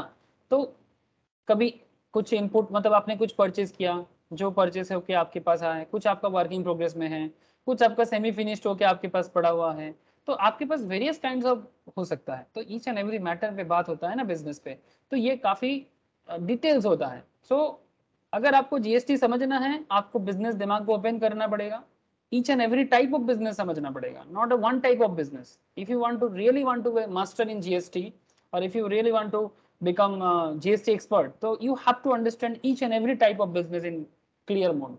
Seriously, मतलब चाहे आपके पास कोई कपड़ा वाला आ जाए, मतलब जो क्लॉथ मर्चेंट है, कोई ग्रोसरी वाले आ जाए, कोई फैक्ट्री वाले आ जाए, कोई सर्विस ओरिएंटेड लोग आ जाए, आपको हर कैटेगरी का बिजनेस का आइडिया होना चाहिए। सो प्लीज मैं बार बार बोल रहा हूँ, आपका बिजनेस का एक्सपर्टीज बढ़ाते जाओ। सर कैसे बढ़ाए बिजनेस का एक्सपर्टीज? सर ये रातों रात तो बढ़ने वाला है नहीं, लोगों को एक जिंदगी में एक बिजनेस समझ में नहीं आता, लेकिन आपको हर तरह का बिजनेस समझने के लिए मैं आपको सजेस्ट कर रहा हूँ। बहुत कठिन बात नहीं कर दिया सर। हाँ स्नेहाशीष, তাই তো রে, হ্যাঁ স্যার বলো। তাই বলছি যে লোককে, মানুষ একটা বিজনেস একটা জীবনে বুঝতে পারে না ভালো করে। আমি এখানে আমি এখানে সমস্ত বিজনেস বুঝতে বলছি। So it's really tough, obviously it's really tough. मतलब मैं ये नहीं बोल सकता आपको कि आप ऐसे ही चुटकी में तो पता नहीं कर सकते। कपड़ा बिजनेस कैसे होता है, कितना सारा ट्रांजैक्शन होता है, ग्रोसरी बिजनेस में क्या कितना सारा ट्रांजैक्शन हो सकता है, सीमेंट बिजनेस में क्या सारा ट्रांजैक्शन हो सकता है। एक স্যার পড়াটা খুব সোজা স্যার, बोलना बहुत आसान है। পড়াটা খুব সোজা, কিন্তু প্রপারলি অ্যানালাইজ করে বোঝাটা বিরাট ব্যাপার। Yes that's true. इसीलिए स्टॉक मार्केट क्लास में जब फंडामेंटल एनालिसिस करते हैं, वहाँ पर हर एक बिजनेस का मोड को, जब भी कोई, जैसे कोई स्टूडेंट बोल दिया सर आप ना थोड़ा सा इस बार इन्फोसिस के बारे में बताइएगा, तो जब इन्फोसिस के बारे में बताना होता है तो मुझे इन्फोसिस का बिजनेस मॉडल बताना होता है कि भाई ये कहाँ से इनकम करते हैं। जैसे रिसेंटली अदानी विल्मर का बिजनेस के बारे में स्टूडेंट ने पूछा था, तो काफ़ी लोगों से बात करना पड़ा कि भाई अदानी विल्मर क्या है, क्या बिजनेस करता है। पेटीएम के बारे में लोगों ने पूछा था, भाई पेटीएम क्या है, क्या बिजनेस करता है, कैसे इनकम करते हैं, अभी भी प्रॉफिट क्यों नहीं जनरेट कर पाया, क्या सच में फ्यूचर में प्रॉफिट जनरेट कर पाएगा, अदानी विल्मर इतना कैसे प्रॉफिट जनरेट कर रहा है। कुछ लोगों ने पूछा था सर डी मार्ट इतना कैसे कर सकता है, किसी ने पूछा इन्फोएज क्या करता है। So it's a huge thing. मुझे भी सारा बिजनेस नहीं आता, कोशिश करता हूँ कि each and every type of business समझने का। तो आपको भी मैं वही सलाह दूंगा कि आप जहां पर भी अपॉर्चुनिटीज बन सर, मतलब एक सीएस सीएमएस स्टूडेंट को ना हमेशा अपॉर्चुनिस्ट की तरह होना चाहिए। अपॉर्चुनिस्ट समझते हो? अपॉर्चुनिस्ट मतलब पैसा मिले तो ले लो टाइप का नहीं ठीक है, ज्ञान मिले तो ले लो, बिकॉज ज्ञान जहां है वहां पैसा भी है। अगेन अनदर लॉजिक, ठीक है, पैसा मिले तो ले लो, इट्स अ ओल्ड थ्योरी, ठीक है, it's a very old kind of theory. लेकिन ज्ञान मिले तो ले लो, ये काफी इंटरेस्टिंग। जैसे आज एक मुझे काम के सिलसिले में कहीं पर जाना पड़ा था, तो बेसिकली वो एक क्लोथ एरिया था, मतलब क्लोथ मार्चेंट एरिया था, लेकिन वहां पर दुकान में कुछ लोग बात कर रहे थे रिगार्डिंग डायमंड। ओके, मतलब एक डायमंड के व्यापारी, ठीक है, मतलब जो डायमंड बिजनेस करते हैं, तो एक क्लॉथ मार्चेंट के साथ डायमंड मार्चेंट के बीच में एक नॉर्मल बातचीत चल रहा है, जैसे कोई जानकारी हो, ऐसे पर्सनल रिलेशन हो ऐसे। तो जो डायमंड की व्यापारी वो बेसिकली यही बता रहे हैं कि भारत में जो डायमंड होता है, या जो भी डायमंड भारत में मिलता है या मिलता था, करंट कंडीशन क्या है। तो ऐसे गोलकुंडा साउथ में है सर, काफी अच्छा डायमंड था हमारा, और भारत का डायमंड का क्वालिटी इतना बढ़िया था कि फॉरेन लुटेरा जो भी थे हमारे देश में, जो भी लूटने के लिए आया सर, ठीक है, हर कोई, मिडिल ईस्ट वाले, यूरोपियन वाले, ठीक है, लूटा, पैसा कमाया, चला गया, ठीक है, बेचा, इधर उधर बेचा, बस बेचा, ठीक है। हमारा डायमंड का क्वालिटी काफी अच्छा था, वही बात कर रहे थे वो लोग। और ब्रिटिश ने तो बहुत लूटा, उससे पहले मतलब मिडिल ईस्ट से जो भी लोग आए थे वो लोग भी लूटा, मतलब सेंट्रल एशिया से। सो लूट के भारत को मतलब बेसिकली कंगाल करके गया है, लेकिन फिर भी भारत अपने आप को वापस ला रहे हैं, ये चीज। सर बोलो। मेरा जो एंसेस्टर्स है वो लोग वही है मिडिल ईस्ट से, मेरे फादर के जो हाँ वो तो होंगे, ठीक मतलब है, हम लोग मतलब समझ रहे बेसिकली। हैं। हाँ बोलो। मतलब मेरे एंसेस्टर जो थे मेरे फादर के पहले बहुत जो उस टाइम सब उधर से ही इंडिया आए थे, हाँ तो इंडिया आया था क्यों? क्योंकि इंडिया ईरान, में इतना खजाना के लिए, बेरूत जैसे से। हाँ खजाना, इंडिया खजाना था दुनिया के लिए, ठीक है। तो वही बात वो लोग कर रहा था कि गोलकुंडा, ठीक है, कि और भी काफी, लेकिन भारत में इतना हीरा का खान जो था वो खत्म हो गया, सोना का भी खान था, खत्म हो गया। बट हाँ बहुत ज्यादा मिलता है साउथ अफ्रीका में, ठीक है। सो वही बात कर रहा था वो लोग, तो मैं सुन रहा था कि हीरा के बिजनेस में क्या कंडीशंस है। साउथ अफ्रीका में भी गोल्ड का भी बहुत माइंस है, वो भी खत्म हो गया है, ठीक है। तो साउथ अफ्रीका वो भी काफी डेवलप किया है सोना बेच बेच के। माली बोल के अफ्रीका में एक देश था, उसको भी बहुत लोग लुटेरा, मतलब जो भी लूटने, बेसिकली जिनका मेन मानसिकता ऐसा था कि जाओ दूसरे का जो भी है उसको वहां से हटाओ और उनको गरीब। माली को देखोगे ना, माली आज बहुत खतरनाक हालत में है, मतलब seriously it's not a good thing for the world यही कारण है आज दुनिया में इतना मार काट दंगा आज भी चल रहा है। अपने अपने देशों में लोगों को रहना भी चाहिए, ट्रेड करना चाहिए, बिजनेस करना चाहिए, लेकिन पावर दिखा के जब भी कुछ होता है ना, वो दुनिया के लिए बहुत खतरनाक चीज है। और वही प्रॉब्लम है, मतलब ये रिसोर्सेस ही हैं जो लोगों को खींच के लाते हैं। जैसे भारत को गोल्डन बर्ड कहा जाता था, क्यों? बिकॉज दुनिया के सामने भारत एक गोल्डन बर्ड्स की तरह, सोने की चिड़िया की तरह होता था, भाई यहाँ पर जाओ बहुत कुछ है, और सच में है, सच में है भारत में। अब आज भी है, इतना सारा चीज चले जाने के बाद भी हमारे पास है, लेकिन क्या फिर भी हम लोग नहीं बन सकते? फिर से बन सकते हैं, फिर से बन सकते हैं। तो we have to understand this things कि कंट्री कैसे बनता है और कंट्री का सिचुएशंस खराब कैसे होता है। चलो सर, देखते हैं आगे का बात करते हैं। चलो, थोड़ा सा कहानी सुना दिया आप लोगों को, डायमंड की कहानी। तो जहां पर भी बिजनेस के बारे में नजर मिले, खबर मिले, सुनते जाना, डेटा कलेक्ट करते जाना, बस यही बात है। ओके, अच्छा, reversal of ITC on switching to composition levy और exit from tax paying status. अच्छा बेटा, ये क्या है? देखो, आईटीसी रिवर्स भी हो सकता है, जो मिल रहा था वो रिवर्स हो जाएगा on switching to composition levy और exit from tax paying status. आपका टैक्स पेइंग स्टेटस अगर चला जाएगा तो आईटीसी रिवर्स हो जाएगा। Section 18 subsection 4 read with rule 44 of the CGST rules, ठीक है।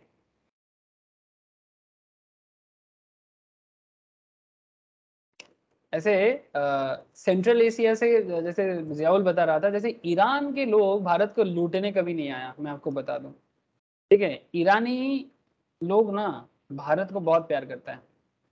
ये लोग भारत में, ईरानी का एक अलग ही कहानी है ईरान का, ईरान के साथ आज भी भारत का रिश्ता बहुत अच्छा है। मतलब ईरान भारत का हमेशा दोस्त रहा है, और पुराने जमाने में थोड़ा बहुत कुछ कुछ ईरान के शासक थे, जैसे दरायूस थे, उनके साथ थोड़ा सा मुश्किल था, फिर बाद में वो भी भारत के साथ काफी मतलब फ्रेंडली हो गया। बाद में जब अलेक्जेंडर ईरान को अटैक किया था ना जियाउल, उस टाइम पे अलेक्जेंडर तो पूरा ईरान को तो खत्म कर दिया था और खुद ले लिया था, जिसको लोग आज अलेक्जेंडर दी ग्रेट बोलते हैं। बिल्कुल ग्रेट नहीं बोलना चाहिए, जो दूसरे को खत्म करते हैं वो ग्रेट नहीं होते, ये इतिहास में बदल देना चाहिए। जो दूसरे को बनाते हैं, जो दूसरे को सिखाते हैं, उसको ग्रेट बोलना है, जो दूसरे को पना देता है। जैसे जब अलेक्जेंडर ने ईरान को पूरा खत्म कर दिया था, अपने अंदर ले लिया था, उसके बाद ईरान ही सबसे पहले भागा भागा भारत आया था। और तब भारत मतलब आज का अफगानिस्तान तक भारत था, मतलब तब भारत मतलब यहाँ तक भारत था। तो इजीली ईरानियों को अफगानिस्तान, और ये पाकिस्तान तो कभी था ही नहीं, ठीक है, अफगानिस्तान भी था नहीं, वो सब भारत का ही हिस्सा हुआ करता था। गांधार बोला जाता था इसको, ठीक है। हिंदू कुश माउंटेन है ना सर, ये हिंदू कुश माउंटेन, ठीक है, वही बताते हैं। एक माउंटेन है हिंदू कुश, उसके पास है हिंदू राज, ठीक है। तो बेसिकली जब ईरानी इधर आ रहा था, तो सबसे पहले भारत में ये लोग आए, और धीरे धीरे ये लोग, धीरे धीरे कुछ लोग समुद्र होके मुंबई पहुंचे, बहुत सारे लोग समुद्र होके मुंबई पहुंचे। तो मुंबई के जो राजा थे उस टाइम पे, मुंबई गुजरात एरिया का, इस एरिया के जो राजा थे, इनको बोले कि भाई हम यहाँ पर रहना चाहते हैं। तो कोई भी राजा किसी को भी ऐसे रख नहीं सकते। तो जब ईरानी लोग वहां पर भागा भागा इंडिया के तरफ आया, बिकॉज अलेक्जेंडर ने अटैक किया। ऐसे ईरान बहुत डेवलप नेशन तब भी था, आज है बट उतना नहीं है। तो इसका बहुत एक दिलचस्प कहानी है। तो ईरानी लोग बोले कि जिनको आप, जो हम लोग आज पारसी भी कहते हैं, तो ये लोग बोले कि राजा को बोले कि आपके पास कोई प्याला होगा, प्याला मतलब चाय का प्याला जैसे होता है ना, तो मांगा, ठीक है। तो चाय का प्याला लिया, मतलब जो ईरानी का रिप्रेजेंटेटिव था, तो इन्होंने बोला कि चाय का प्याला दीजिए। तो फिर बोला एक ग्लास उसमें पानी दीजिए और उसमें शुगर भी दीजिए। तो वाटर भी दिया और साथ में शुगर भी दिया। तो फिर एक चमचा भी लिया और बोला कि स्पून की तरफ से बोला कि वो ईरानी, ठीक है, ईरानी लोग, पारसी लोग, मतलब जो पारस से हैं, ईरान मतलब पुराना जमाने में पारस हुआ करता था, मतलब पारस के लोग भारत में चीनी की तरह घुल जाएगा। हम कभी सवाल तक नहीं उठाएंगे और आपको कभी समझ में नहीं आएगा कि हम भारतीय नहीं है। और एग्जैक्टली पारसी वैसा ही करके दिखाया जो बाकी जातियों ने नहीं करके दिखाया। स्पेशली जो लोग ये सब जगह से आया था ना सर, ये उज्बेक वगैरह से, ठीक है, किर्गिस्तान, मंगोलिया से जो लोग आए थे ना, ये लोग ऐसा नहीं किया, ठीक है। सो ये सब स्टोरी हिस्ट्री लोगों को पता नहीं है, बट ईरानी सच में भारत में, ये जैसे रतन टाटा भी पारसी है, ठीक है। तो पारस के जो भी আমিও लोग বলতে যাচ্ছিলাম। ठीक है। हेलो, हाँ बोल। रतन टाटाও तो ऐसे ছিল।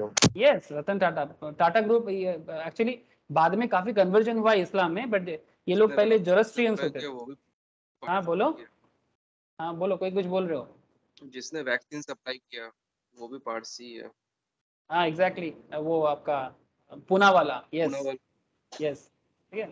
सो पारसी इज रियली मतलब टोटली कनेक्टेड विद इंडिया, और ये भारत को बहुत प्यार करते हैं, बहुत, मतलब कभी भी, नॉट जस्ट आज, तो देखो आज जो भी इंडियंस है सभी कोई भारत को प्यार करते हैं, बट आज भी भारत के अंदर कुछ लोग हैं, जानते हो ना, जो भारत का बर्बादी चाहते हैं पर भारत में रहते हैं, चाहे उनका जाति धर्म कुछ भी हो, मैं उनके बारे में बात नहीं करूंगा। नहीं तो अटैक कैसे होता है, द बिग क्वेश्चन ना, टेरर अटैक कैसे होता है इंडिया में, पाकिस्तान कैसे भारत में अटैक करवाते हैं, कुछ तो कोई तो है जो भारत के अंदर भारत का ही एनिमी है। तो यहाँ पर प्लीज धर्म को मत लाओ, ये कुछ लोगों का जो नस है ना बहुत खराब है, जो भारत का बर्बादी चाहते हैं, इसके लिए एक कौम का नाम भी खराब होता है, दैट्स वेरी बैड, ऐसा नहीं होना चाहिए।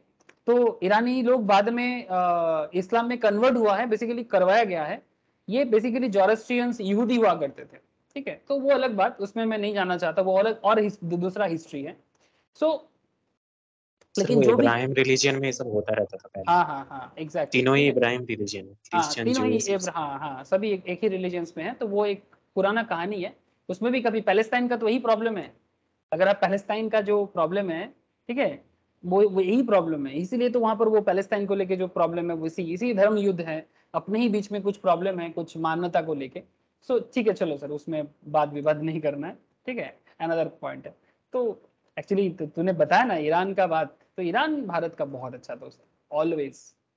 हाँ एक आध राजा था, ठीक है, जैसे दरायुस के टाइम पे थोड़ा सा, दरायुस टू मोस्ट प्रोबेबली, वो थोड़ा सा मुश्किल किया था, ठीक है, लेकिन बाद में वो समझ गया था कि भारत के साथ दुश्मनी लेना मतलब खतरा का मोल लेना, ठीक है, तो फिर बाद में वो भी सुधर गया था, और जब भी जरूरत पड़ा भारत हेल्प किया, जब भी जरूरत पड़ा, तब भारत नहीं हुआ करता था, भारत वर्ष हुआ करता था। छोड़ो सर, चलो आगे बढ़ते हैं।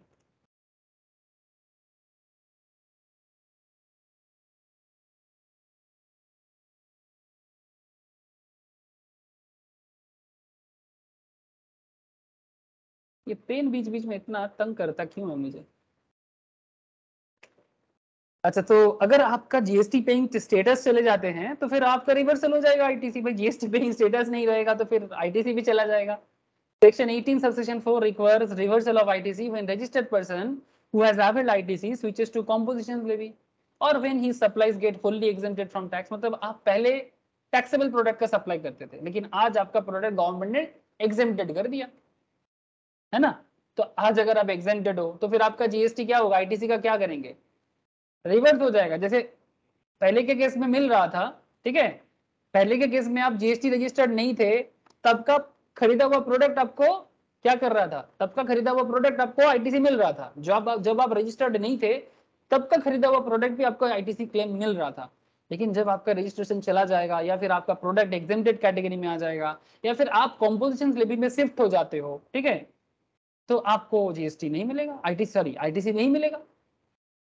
ITC on input should be reversed proportionately on the basis of corresponding invoice, जो भी होगा as per corresponding invoice होगा, on which credit has been availed on such inputs. If invoices are not available, ITC can be reversed on the basis of prevailing market price of such goods on date of switch over exemptions. Point to be noted, अगर invoice by chance नहीं मिलता है तो ITC का जो reversal होगा वो particular product का market price of such goods on the date of switch over exemption, जिस दिन आप exemptions में, मतलब आप एग्जेम्पशन कैटेगरी में स्विच ओवर करोगे, या फिर आप टैक्स मतलब नो टैक्स जोन में आ जाओगे, मतलब आपको टैक्स लायबिलिटी नहीं रहेगा, तो उस डेट में जो भी प्रोडक्ट प्राइस है उसके बेसिस में आपका जीएसटी रेट तय किया जाएगा या रिवर्सल रेट तय किया जाएगा, अगर इनवॉइस नहीं मिला तो। The details furnished on the basis of prevailing market value need to be duly certified by a practicing chartered accountant and cost accountant. Again, okay, another matter, ठीक है, practicing chartered and practicing cost, उनसे आपको सारा का सारा details फार्निश जो हुई है। हाँ बोलो सर। স্যার বলছি আইটিসি যে ক্লেম সেটা স্যার ইনভয়েস না এলে তো ক্লেম করা যায় না স্যার, কারণ সাপ্লায়ার যদি স্যার যদি ওটা না পুট করে তাহলে সেই ক্ষেত্রে স্যার এখানে তো 3B তে সেটা তো ইনপুট করা যাবে না। हाँ हाँ वो तो हमें आगे ही बोले रखा, तू जो पूछ रहे हैं ना संपद, वो तो मैंने पहले ही बोल के रखा, ठीक है। सप्लायर शो नहीं करेगा तो वो तो आपको ऐसे भी नहीं मिलेगा, लेकिन जब मैटर रिवर्सल, এখানে हाँ এখানে তাহলে স্যার রিভার্সালটা কি করে হবে তাহলে সেই ক্ষেত্রে পুট করলে? हाँ, ये देख रिवर्सल का मैटर जो कुछ भी वो तो इनवॉइस के बेसिस पे तो होगा ही ना, लेकिन अगर इनवॉइस नहीं होगा तो फिर वो मार्केट प्राइस में होगा, एंड आपके पास जो डिटेल्स है ना, वो डिटेल्स को आपको ऑडिट करके बेसिकली, मतलब ये जो भी डिटेल्स है ये प्रैक्टिसिंग चार्टर्ड या कॉस्ट अकाउंटेंट को क्यों बताया जा रहा है, ठीक है। वैल्यू कैसे डिसाइड होगा, ये fully depend on chartered and cost accountant को वो जिम्मा दिया जाता है कि भाई आप लोग देखो कि इनका क्या वैल्यूएशन होता है, ठीक है। कैलकुलेट करके आप रिवर्स कर दो कि भाई जो इनको मिलना था अब इनको नहीं मिलेगा, ठीक है। मतलब देखो कभी कभी क्या होता है ना, पुराना बात हो जाता है ना, ये तो पास्ट में हो जाते हैं। अब आगे आके देख कुछ एग्जांपल बताऊंगा ना, थोड़ा सा क्लैरिटी हो जाएगा। मतलब मैं तेरा क्वेश्चन समझ गया सोनपत, मतलब तू मेरे को पूछना ये चाहता है कि सर इनवॉइस के मैटर पे ही तो आईटीसी का हिसाब किताब होता है। Yes, I understand your concern, but concept is that कि क्योंकि ये पुराना बात है कि भाई पहले क्या हुआ था, ठीक है। तो हो सकता है इनवॉइस किसी कारण से नहीं मिल रहा है, तो क्या इनवॉइस नहीं मिलेगा तो क्या आप क्लेम नहीं कर पाओगे? तो आपका अकाउंट्स मेंटेन जरूर हुआ होगा, है ना। तो आप अकाउंट्स मेंटेन के हिसाब से कर सकते हो, लेकिन आपको चार्टर्ड और कॉस्ट का थप्पा चाहिए। মানে স্যার যদি মানে বাই চান্স না আসে তাহলে সেই ক্ষেত্রে লাস্ট অপশন তাহলে এটা করা যেতে পারে কিছুটা মেকআপ করার জন্য। और नॉर्मली क्या होता है ना सर, बहुत सारे बिजनेसेस ना इनवॉइस वगैरह मेंटेन करता ही नहीं है, ठीक है। तो उनको अल्टीमेटली अप्रूवल पाने के लिए प्रैक्टिसिंग चार्टर्ड और कॉस्ट के पास जाना ही पड़ता है। और अगर इनवॉइस होता भी है ना तो भी उनको समझ में नहीं आता, ठीक है, कि क्या करना है, तो भी वो चार्टर्ड और कॉस्ट के पास ही जाते हैं, है ना। बिकॉज बिजनेसमैन बिजनेस पे ध्यान देगा कि लीगल प्रोसेस पे ध्यान देगा, बताओ। समझ में आ रहा है ना Obviously बात, business. বিজনেস है ना। तो बिजनेसमैन इसीलिए तो चार्टर्ड और कॉस्ट को रखना पड़ता है, सीएस को रखना पड़ता है जहां सीएस का जरूरत होता है, ठीक है। सीएस का थोड़ा सा लेवल ऑफ एरिया थोड़ा अलग है, मतलब ऑलमोस्ट सिमिलर है, बट किसी किसी केस में किसी को ज्यादा पावर किसी को कम पावर, ये थोड़ा बहुत खेल मार्केट में है, ठीक है। वो सब आप पढ़ते पढ़ते आपको समझ में आ ही रहा है। बहुत लोग मुझे पूछता रहता है, जैसे कल मेरे को एक जन से बात हो रहा था, ठीक है, ऑलरेडी गवर्नमेंट ऑफिसर है सर, मतलब ए ग्रेडेड ऑफिसर, मतलब आप समझ सकते हो, लाइक यूपीएससी क्रैक करके या डब्ल्यूबीसीएस क्रैक करके जाए। तो मेरे को यही सवाल कर रहे थे कि सीए अच्छा है कि सीएस अच्छा है कि सीएम अच्छा है। तो मैंने उसको वही बोला कि आपका ऑब्जेक्टिव क्या है। सिंपल बात है, अगर फाइनेंस अकाउंट्स एरिया में एक्सपर्टाइज चाहिए तो सीए सीएम में करो, अगर आपको लीगल मैटर या बिजनेस के जो एडमिनिस्ट्रेटिव पार्ट है, कंप्लायंस मैटर है, अगर आपको उसमें एक्सपर्ट होना है तो सीएस करो। आप लोगों को भी कोई पूछे तो आप यही जवाब देना। अगर आपको लीगल मैटर हैंडल करने में, company related business related matter में, अगर legal matter compliance matter handle करने में ज्यादा मजा हो, ठीक है, ठीक है, तो आप सीएस में जाइए। अगर आपको अकाउंट्स फाइनेंस में दिलचस्पी आता है तो आप सीएसई में जाइए। স্যার সেদিনকে আমার একটা বন্ধু স্যার সিএস এ অ্যাডমিশন নিল এখানে, ও স্যার আমাকে জিজ্ঞেস করছিল যে সিএ ভালো না সিএস ভালো। আমি বললাম তুই যেটা বেটার মনে করি তুই সেটাতে যাবি, তোর যেটা ভালো লাগে।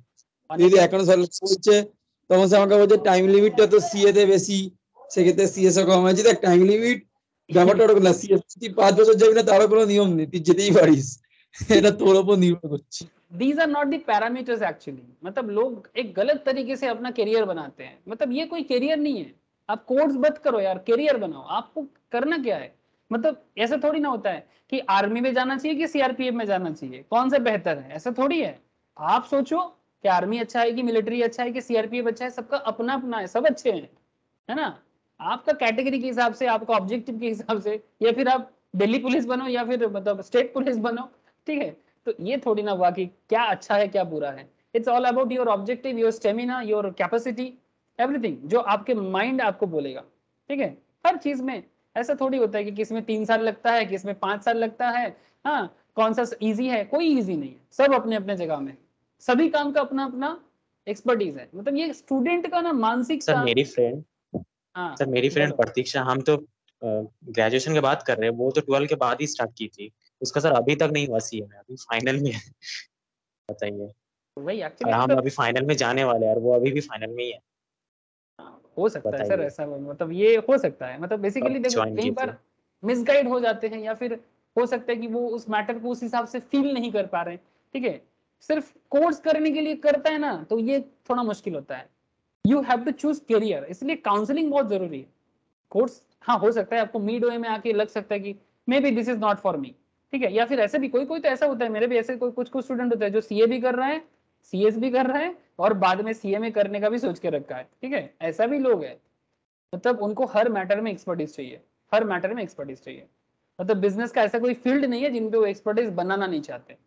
तो जिसका ऐसा मानसिकता है तो वो करेगा, कर भी रहा है, कितना लोग हैं करते हैं। ठीक है, चलो sir. ITC involved in the remaining useful life in the months of the capital goods should be reversed on pro rata basis। अच्छा, मतलब एट ए टाइम नहीं मिलेगा, वो प्रोपोर्शनेट मिलेगा। प्रो राटा मतलब प्रोपोर्शनेट जो होता है, ठीक है। आप लोग कंपनी अकाउंट्स में बचपन में प्रो राटा का बहुत सुने कि प्रोपोर्शनेटली डिस्ट्रीब्यूट कर देंगे, तो that is a pro rata. Taking the useful life as 5 years। Useful life capital asset का 5 साल एवरेज मान लेंगे। हाँ, ये बता दिया जीएसटी ने। जैसे capital goods have been in use for 4 years, ठीक है। कोई कैपिटल गुड्स है जो उसको आप 4 साल से यूज कर रहे हो, 4 साल 6 महीना and 15 days। The useful remaining life in months equals to 5 months, ignoring a part of the month। ठीक है, 5 महीना ही यूज हुआ है, यूजफुल रिमेनिंग लाइफ 5 महीना ही बाकी है। सो आप ये 5 महीना जो बाकी है इसको इग्नोर कर सकते हो, ठीक है। आप 4 साल 6 महीने 15 दिन को आप 5 साल मान लेना। ITC taken on such capital goods equals to C, ठीक है। जिस मतलब जो भी आप कैपिटल गुड्स उसमें आईटीसी क्लेम करना चाहते हो वो सी है, मतलब बेसिकली रिवर्स हो जाएगा। And ITC attributable to remaining useful life equals to जो भी आपका कैपिटल गुड्स का आईटीसी है that is into 5 months divided by 60। 60 मतलब 5 साल के लिए, ठीक है। 5 साल में 60 महीना होता है और आपका 5 महीना बाकी है, तो आपका बाकी क्रेडिट जितना बचेगा वो उतना ही रहेगा। मतलब अगर मानो कि किसी का क्रेडिट है 10,000 किसी पर्टिकुलर गुड्स में, तो 10,000 इंटू 5/60 जितना होगा, 1000 होगा तो 1000 इंटू 5/60 जितना होगा, ठीक है। इस तरह से आईटीसी का जो एट्रीब्यूशन है वो डिस्ट्रीब्यूट हो जाएगा प्रो राटा बेसिस में और उसको रिवर्स कर दिया जाएगा। ये किसके केस में होगा? कैपिटल गुड्स के केस में होगा, ठीक है। मतलब आपको पता है कैपिटल गुड्स क्या है, मैं बार बार नहीं बोलूंगा, बोल भी सकता हूँ उसमें क्या है। जैसे अभी एग्जाम्पल दिया ना, आपका जेरोक्स का बिजनेस है या फोटोकॉपी का, जेरोक्स ऐसे कंपनी का नाम है लेकिन ये पॉपुलर हो गया जेरोक्स दुकान। जेरोक्स दुकान थोड़ी होता है, जेरोक्स तो कंपनी का नाम है, मशीन का नाम है, ठीक है। तो वो एक्चुअली मशीन जो है वो आपका कैपिटल गुड्स। अच्छा, तो क्या बात है sir? The registered person has to debit the electronic credit or cash ledger by the reversal amount। मतलब आप समझ रहे हो ना, आपको मैं शुरू के दिनों से बता रहा हूँ, मतलब आईटीसी क्लास में आपका एक क्रेडिट लेजर होता है, यस और नो, जहां पर आपका क्रेडिट मेंशन होता है। ये एक्चुअली अकाउंट्स के बेसिस में सॉफ्टवेयर में मेंटेन हो जाता है। कहां पर सर? जीएसटी के साइट में। गवर्नमेंट का जो जीएसटी साइट है वहां पर जब भी आप लॉग इन करोगे gst.government.in,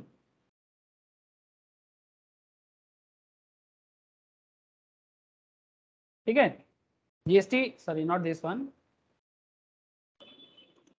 ये काउंसिल है। gst.government.in कहाँ चला जाता है, कभी कभी नहीं आता है।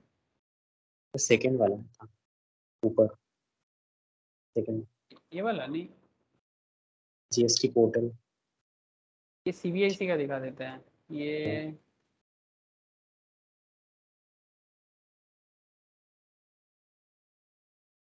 पोर्टल,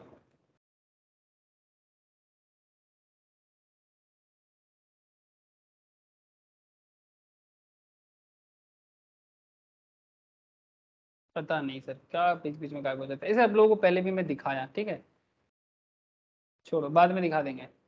ये वाला ऐसे इमेज देखने में होता है, ये वाला इमेज रहता है, ठीक है। gst.government.in वही तो है, वही तो मैं दे रहा हूँ।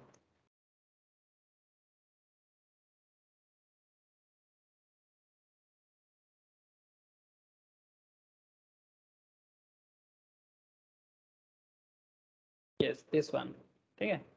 तो यहाँ इसके थ्रू से सारा का सारा काम हो जाता है और जो भी लॉगिन वगैरह क्रिएट करने के बाद आपका लेजर वगैरह एवरीथिंग वहाँ पर मेंशन करता है, ठीक है। ये सब चीज़ तो आप लोगों को जब मैं रिटर्न फाइलिंग बताऊंगा ना तब थोड़ा और डिटेल्स बातचीत करूंगा, ठीक है। अभी छोड़ो इसको। नाउ पॉइंट इज दैट ये जब भी आपका रिवर्स होगा, देखो सर, जब आईटी से मिलता है तो क्रेडिट होता है, रिवर्स होगा तो क्या करेंगे? अरे बैंक अकाउंट में पैसा आता है तो क्रेडिट करते हैं, बैंक अकाउंट से पैसा जाता है तो डेबिट करते हैं। वही बात यहाँ पर भी होगा। The registered person has to debit the electronic credit or cash ledger by the reversal amount in respect of inputs held in stock and input contained in semi-finished goods, finished goods held in stock and capital goods on the day immediately preceding the date on which switch over to the date of exemption। और capital goods के case में आपको थोड़ा सा ध्यान रखना चाहिए, proportionate मिलता है, प्रो राटा बेसिस में। बिकॉज कैपिटल गुड्स के इस्तेमाल के ऊपर डिपेंड करता है। अगर कैपिटल गुड्स 5 साल का है, ठीक है, 5 साल एवरेज है, अगर कैपिटल गुड्स 4 साल 6 महीना 15 दिन यूज हो रहा है तो आपको 5 महीना जो है उसको इग्नोर करना चाहिए, और जितना आपको आईटीसी उसमें एट्रीब्यूट था उसको प्रोपोर्शनेटली जितना आपका है टोटल लाइफ के हिसाब से, जैसे 60 महीने में 5 महीने का बाकी है तो वो आप बेसिकली रिवर्स आपका हो जाएगा, डेबिट हो जाएगा आपके आईटीसी क्रेडिट अकाउंट से। बिकॉज अभी आप और GST tax payers, registered tax payers के हिसाब से नहीं रहोगे, या फिर आप रेगुलर से कॉम्पोजिशन में शिफ्ट हो रहे हो, या फिर आप पहले पहले रेगुलर में थे अभी एग्जेम्प्टेड कैटेगरी में आ जा रहे हो, कुछ भी हो सकता है। And balance of ITC if any lying in electronic credit ledger lapses, अगर कुछ भी और रहेगा वो लैप्स हो जाएगा, बिकॉज आप अभी आप और नहीं रहोगे ना तो वो लैप्स हो जाएगा। Cancellation of registration also requires reversal of ITC on inputs held in stock, contained in semi-finished goods, finished goods held in stock, capital goods or plant and machinery on the day immediately preceding the cancellation date. ठीक है, the amount to be reversed on inputs and capital goods is computed in manner as applicable in subsection 4, 6 and section 18, जो भी हम लोगों ने discuss करके आए, and such amount is then compared with the output tax payable on such goods, and the higher of the two amounts is finally paid by the registered person.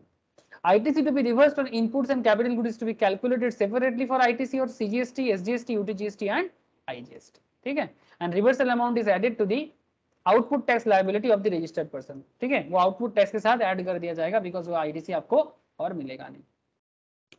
ये process जो है ना, ये प्रोसेस आपको मैं questions के साथ बताऊंगा, ठीक है, आगे आगे आपको मैं ITC यूटिलाइजेशंस बताऊंगा ना, तो तब और डिटेल्स बात करूंगा। Amount payable on supply of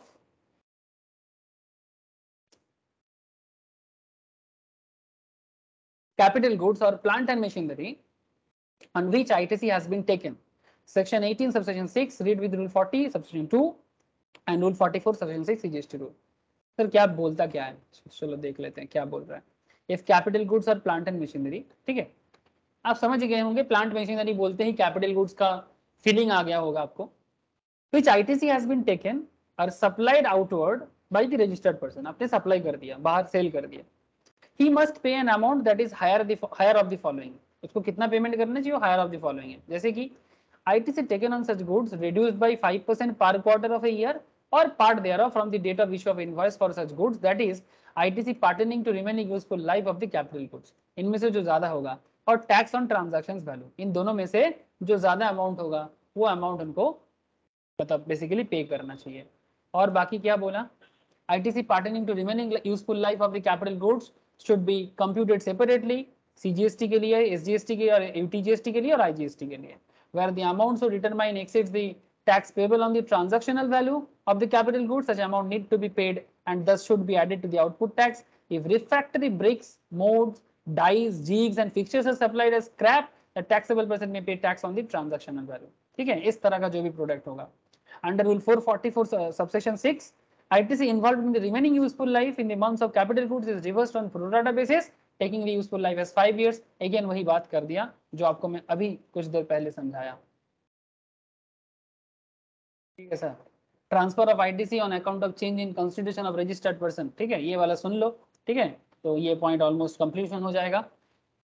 section 18 subsection 3 read with rule 41 of CGST rule, क्या बताते हैं सर, जब बिजनेस में सेल होता है, मार्ज होता है, ठीक है, in case of sale business sale हो जाता है, मतलब बिजनेस ही सेल हो जाता है, ठीक है, मतलब आज किसी के पास था कल किसी और के पास हो गया, जैसे रिलायंस और बिग बाजार, हाँ, मार्जर जो दो बिजनेस मार्ज कर गया, जैसे रिसेंटली HDFC और HDFC बैंक मार्ज कर गया, वोडाफोन आइडिया बड़ा फेमस है, डी मार्जर अलग हो गया, अमेलगामेट एक हो गया, ट्रांसफर और change in ownership of business big बाजार का केस ले सकते हो, ठीक है। The ITC that remains unutilized in the electronic credit ledger of the registered person can be transferred to the new entity. Point to be noted, हाँ, अगर business में ऐसे कुछ भी हो रहा है, बिजनेस सेल हो रहा है, मार्ज हो रहा है, डिमार्ज हो रहा है, अमलगमेंट हो रहा है, ट्रांसफर हो रहा है, चेंज हो रहा है ओनरशिप, तो अगर कोई पुराने क्रेडिट में कुछ भी लेजर में है तो वो रजिस्टर्ड पर्सन के अकाउंट से न्यू एंटिटी में ट्रांसफर हो जाएगा, provided there is a specific provision for transfer of liability in such change of constitutions. इसके लिए सर्कुलर आया था 28 मार्च 2019 को, has clarified दिया that transfer or change in ownership of business include transfer or change in the ownership due to death of the sole proprietor also, ठीक है, The above provision has been explained with the help of following diagram. चलो देखते हैं diagram में हमारे लिए क्या wait कर रहा है। मतलब जो अभी आपको मैं बोला, अगर आपका कॉन्स्टिट्यूशन चेंज हो रहा है, मतलब आपका बिजनेस कॉन्स्टिट्यूशन चेंज कब कब हो सकता है? आपका बिजनेस किसी और को आपने सेल कर दिया, कोई दिल्ली वाला कंपनी आपका बिजनेस कोलकाता में ले लिया। अच्छा, किसी को पता है रे, मैं कुछ दिन से उल्टाडंगा काफी बाहर आना जाना हो रहा है। उल्टाडंगा में एक दुकान था आपका, कैपिटल इलेक्ट्रॉनिक्स बोल के कोई दुकान था, वो रिलायंस डिजिटल खरीद हाँ, लिया क्या? हाँ না वो तो দাদা, देखे। कैपिटल হ্যালো, हाँ बोल। ক্যাপিটাল ইলেকট্রনিক্সের যে দোকানটা ছিল ওটা তোমার মানে বেসিক্যালি হচ্ছে কি ওই ইসেতে চলতো, মানে টেন্ডারে ছিল বা কিছু, তো ওটার तो টাইম ভ্যালিডিটি শেষ হয়ে গেছে, তারপরে ওটাকে রিলায়েন্স ডিজিটাল অ্যাকোয়ার করে নিয়েছে। मतलब बेसिकली कैपिटल इलेक्ट्रॉनिक्स को रिलायंस डिजिटल एक्वायर कर लिया कि कैपिटल इलेक्ट्रॉनिक्स बंद हो गया? ক্যাপিটাল ইলেকট্রনিক্সটাই পুরো বন্ধ হয়ে গেছে, তারপরে हाँ। রিলায়েন্স ডিজিটাল ফ্রেশলি ওখানে বানিয়েছে, ओ अच्छा अच्छा। মানে ওরা আর এগ্রিমেন্ট করেনি मतलब সেইভাবে। बेसिकली ওরা আর মানে সেইভাবে যে উল্টো দিকে আরো 3-4টে যে দোকানটা হয়ে গেছে, সেলফ ইনকোয়ারিয়াম না একটা কি দোকান আছে, তারপর আরো 3-4টে দোকান আছে, ছোটখাটো ফোনের একটা না বড় শোরুম আছে, ওদের হ্যাঁ। দোকানটা আর সেইভাবে চলছে না। আর মানে বেসিক্যালি ওরা ডিসকাউন্টের যে মডেলটা রয়েছে অনলাইন সেক্টরের সাথে কম্পেয়ার করে ঠিক মতো আর মানে ওরা নিজেকে আর আপগ্রেড করতে পারে, যার ফলে अच्छा ওটাকে পুরো বন্ধ করে দেওয়া হয়েছে। বুঝলাম, মানে বেসিক্যালি করোনা ইফেক্ট। হ্যাঁ, এটাই হবে করোনাতে, মানে প্রচুর মানে কোটি টাকার মানে তোমার ইলেকট্রনিক্স হ্যাঁ জিনিস ছিল, অনেক কোটি টাকা, কোটির বেশি হবে। অনেক কোটি, 1 কোটি ফেক কোটি না, আরো বেশি। 50 कम से कम 10-20 करोड़ तो कम से कम होगा ही, कम से कम तो होगा, और भी ज्यादा होगा, कम तो होगा नहीं। भाड़ा क्या होगा उस एरिया का सोच, टेंडर या लीज जो भी है, रेंट बहुत हाई ওইখান होगा। থেকে আর একটুখানি, হ্যালো, বল শুনছি। ওখান থেকে আর একটুখানি এগিয়ে যে সরকারি বাস ডিপোটার জন্য নর্থ বেঙ্গল আর ওয়েস্ট বেঙ্গল বাস ডিপোটা, হ্যাঁ তার উল্টো দিকে একখানা এইচডিএফসি ব্যাংকের নতুন করেছে, তো হুম, সেইটার শুধু তোমার কত হবে, প্রায় তোমার 1200 স্কোয়ার ফিট মতো জায়গা রয়েছে, ওইটারই ভাড়া হচ্ছে তোমার মান্থলি, আমি বলি মান্থলি 60 থেকে 70 হাজার টাকা। 60-70 হাজার টাকা কম বললি, আরো বেশি হবে, মানে আমি এস্টিমেট বললাম তোমাকে, আরো এখন বেশি তো হবে। তার থেকেও রোডের ওপরে পুরো, তাও আবার সেকেন্ড ফ্লোর বলে দামটা একটুখানি মানে ভাড়াটা একটুখানি কম, ফার্স্ট ফ্লোর হলে আরো বেশি এই জায়গা। লাখে চলে যাবে আশা করা যায়।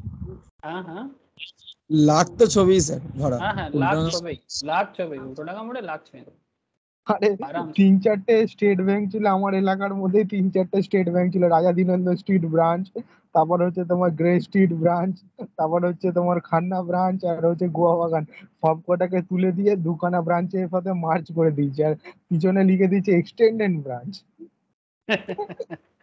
Extended branch. चलो ठीक है सर, आई होप कि आपको समझ में आ रहा है। बेसिकली ये बिजनेस के कॉन्स्टिट्यूशन चेंज के बारे में बात चल रहा था, इसलिए मैंने ये सब थोड़ा सा, मेरे को काफी दिनों से मैं सोच रहा हूँ कि किसी को पूछे कि भाई ये कैपिटल इलेक्ट्रॉनिक्स कहाँ गायब हो गया, बंद हो गया कि रिलायंस एक्वायर कर लिया। ठीक है चलो, तो sale, merger, demerger, amalgamation, lease, transfer और change in ownership, provision for transfer of liability, ITC remaining unutilized in the electronic credit ledger is transferred to the newly constituted entity. So this is a very interesting concept था ये वाला point, ठीक है, तो ये आप लोगों को थोड़ा सा याद रखना चाहिए। और transfer of ITC on obtaining separate registration for multiple places, ठीक है, ये भी एक देख लो, rule 41A CGST rule, transfer of ITC on obtaining separate registration for multiple place of business within state और यूनियन टेरिटरी, ठीक है, सेम स्टेट के अंदर अगर आप मल्टीपल रजिस्ट्रेशंस में काम करते हो तो section 25 enable to tax payers to obtain separate registration for multiple place of business in state और यूनियन टेरिटरी। इसके बारे में हम लोग जब रजिस्ट्रेशन चैप्टर पढ़ेंगे ना तो उसमें थोड़ा और डिटेल्स देख लेंगे, ठीक है, मतलब जीएसटी रजिस्ट्रेशन के बारे में भी एक स्पेशल चैप्टर आएगा, तो उसमें पूरा रजिस्ट्रेशन प्रोसेस के कंप्लायंस के बारे में बात करेंगे, मतलब रजिस्ट्रेशन प्रोसीजर के बारे में। रजिस्टर्ड पर्सन ट्रांसफरर, ठीक है, having separate registration for multiple places of business within a state or union territory can transfer the unutilized ITC lying in his electronic credit ledger to any or all of the newly registered place, ठीक है, transfer कर सकते हैं same business का, same entity का, कहीं पर भी उसका रजिस्टर्ड बिजनेसमैन हो सेम स्टेट के अंदर, तो वो अपना इलेक्ट्रॉनिक क्रेडिट लेजर का क्रेडिट को ट्रांसफर कर सकता है in the ratio of the value of asset held by them at the time of registration. Here the value of asset means the value of the entire asset of the business irrespective of whatever ITC has been availed there or not. ठीक है, inter business asset मतलब each and every registered office मिला जुला के जो भी उसका assets हो. The registered person should furnish the prescribed details on the common portal within a period of 30 days from the obtaining such separate registrations. Upon acceptance of such details by the newly registered person or transferee on the common portal, the unutilized ITC gets credited to his electronic credit ledger. ठीक है, तो पुराना जो भी है या जहां पर भी आपका एक ब्रांच का क्रेडिट है दूसरे ब्रांच में ट्रांसफर करना चाहते हो, आप दूसरे रजिस्ट्रेशन पे उसको इजीली यूज कर सकते हो. अगर कोई न्यूली उसको सेपरेट रजिस्ट्रेशन भी करते हैं तो भी किया जा सकता है. वैल्यू जो होगा वो सारा का सारा ब्रांच मिला के टोटल वैल्यू जो होगा एसेट का वो वैल्यू लिया जाएगा. सारा का सारा अलग अलग रजिस्टर्ड प्लेस मिला के entire asset of the business irrespective of whatever ITC has been availed thereon और नॉट. तो ये है rule 41A of CGST rule. तो प्लीज आप लोगों को मैं एक रिक्वेस्ट करूंगा, ये मैं आपको स्पेशल सर्कमस्टेंसेस ऑफ क्रेडिट के बारे में बात किया. मैं आशा करता हूं कि आप लोगों को अच्छे से समझ में आया. क्या मैं आशा कर सकता हूं? प्लीज टेल मी, समझ में आया कि नहीं आया? रोशनी, राजकीय एकदम आवाज पाई नहीं. नील, है दादा.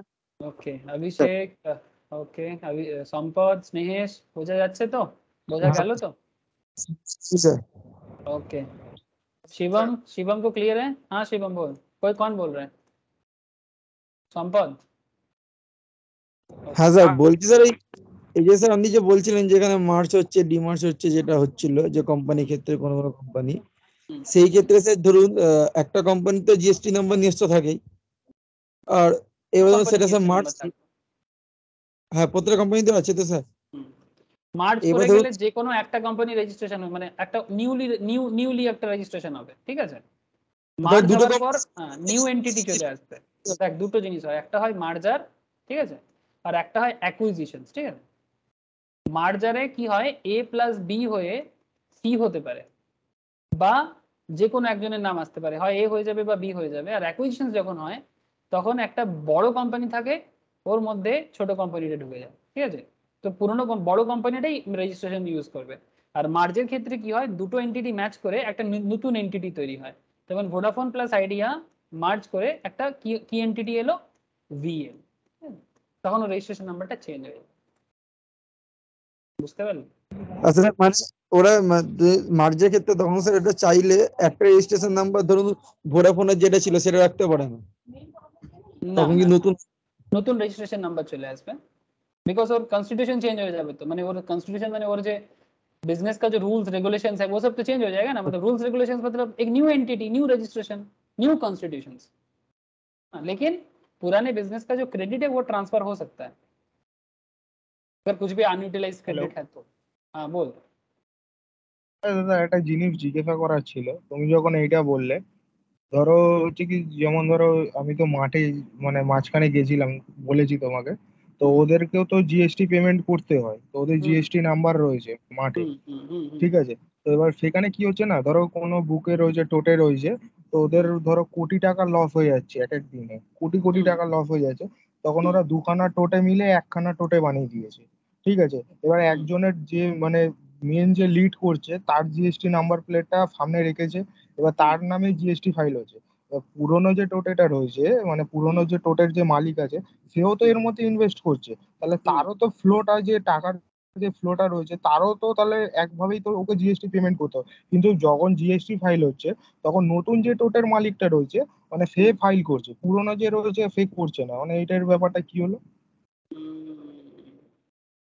মানে বেসিক্যালি জয়েন্ট ভেঞ্চারের মতো কাজ করে जॉइंट वेंचर की तरह काम कर रहे हैं वो लोग। হ্যাঁ, কিন্তু এইরকম হলে তো মানে সরকারকে ট্যাক্স ফাঁকি দিচ্ছে এইসব মতো। বলতে পারিস এক্স্যাক্টলি তাই। হ্যাঁ হ্যাঁ বলো। এটা জেনারেলি তো হয়ে থাকে, দুখানা পার্টি যেটা হয়ে থাকে, এটা জেনারেলি হয়ে থাকে। দুজন করছে তো কাজ, এবার দুজনে যখন মার্জ আপ করছে মানে যখন কাজ করছে, একজনের যে জিএসটি আছে একজন তাকে মেরে দিচ্ছে। কি করছে ওটাকে, যে ধরো 100 টাকার মালটা ধর 18 টাকা জিএসটি পড়লো, 118 টাকা পে করতে হচ্ছে, কি করবে ওখানে 118 টাকার বিলটাকে কমিয়ে দেখাবে, পার্চেস বিলটা কমিয়ে দেবে, দিয়ে মানে মানে পার্চেস হোক বা সার্ভিস হোক, যেটাই হোক, আমি একটা এক্সাম্পল দিচ্ছি, পার্চেস বিলটাকে কমিয়ে দেখাবে, যার নামে কিনেছে ও অরিজিনাল ব্রিক কেনা কি ও ব্ল্যাকটাকে কি করলো ওর নামে কিনে নিল জিনিসটাকে এবার কি আইটিসি ক্লেমটা কি করলো সেকেন্ড পার্টি ক্লেমটা করে নিল যত টাকা ক্লেম করলো তার একটা পার্সেন্টেজ ফার্স্ট পার্টিকে দিয়ে দিল ফার্স্ট পার্টি যেটা ব্ল্যাক ছিল সেটা টোটালটা রানিং মানে হোয়াইট হয়ে গেল আর সেকেন্ড পার্টি যেটা ছিল সেটা ইনসেন্টিভ পেয়ে গেল উল্টে ওর টাকাটাকে ও খাটিয়ে দিয়ে ওর জিএসটি ইউজ করে ও একটা পজিশন পেয়ে গেল समझ में आया ना यस यस नेसिस I get your point basically ये इंटरनल जीएसटी भवन में उसको जाना चाहिए रिपोर्ट करने। नहीं আরে नहीं এটা তো কাজ বাজ সেগুলো তো ये কাটাকাটি করি তো স্যার स्नेहासिस प्रैक्टिस करता है जीएसटी का ठीक है स्नेहासिस करता हाँ है सर इसीलिए तो कितना प्रैक्टिशनर्स को पकड़ा जा रहा है देखिए ना ये हो रहा है पकड़ा तो ये सब जाएगा कर बट रहा है, धंधा कर रहा है वो। हाँ मतलब बेसिकली तब तक पाप मतलब आपका पाप तब तक अच्छा है जब तक पकड़ा नहीं जाता यही बात है আরে স্যার আমাদের হয় না স্যার মেটেরিয়ালস কিনতে গেলে हाँ हाँ यस आई अंडरस्टैंड चुप रह तू अब अपना मैटर के बारे में खुलेआम मत बोल ठीक है ओके ठीक है सर तो नेक्स्ट क्लास में बाकी बात करेंगे like how ITC is utilised and everything ठीक है नेक्स्ट क्लास में आप लोगों के साथ में कैलकुलेशन डिस्कस करूंगा ठीक है आईटीसी का पूरा कैलकुलेशन टेक्निक लीगल कैलकुलेशन हाँ सर ठीक है लीगल कैलकुलेशन टेक्निक बाकी जब आप रियल लाइफ बिजनेस करोगे ना तो आपको पता चल जाएगा कहाँ क्या लूफॉल्स है और कौन कितना एडवांटेज इसका उठाते हैं ठीक है फिर भी गवर्नमेंट का बढ़ रहा है देखो गवर्नमेंट को सब पता होता है बट हर बात में गवर्नमेंट मतलब हर मैटर को सामने उछालेगा भी नहीं ऑलवेज जब भी दिक्कत होता है तभी करता है ठीक है बिकॉज उनका भी एक पॉलिटिकल पॉलिसीज होते हैं उसको भी देखना पड़ता है उनको सो जब प्रॉब्लम होता है तब वो आपको छोड़ेगा नहीं बस यही बात है ठीक है সব যদি পরিষ্কার থাকতো তাহলে সিএ দরকার থাকতো না हाँ वो बात तो है হ্যাঁ লোকে চেত না নিজেরাই করে দিত ठीक है नेक्स्ट क्लास में आईटीसी का कैलकुलेशन होगा बहुत एकदम भरपूर कैलकुलेशन होगा और आईटीसी का फाइनलाइज होगा ठीक है और उसके बाद रजिस्ट्रेशन और रिटर्न फाइलिंग ये सब में बात करेंगे ठीक है सर चलो फिर good night bye sir okay tata sir okay রাখছি কালকে দাদা ইনকাম ট্যাক্সের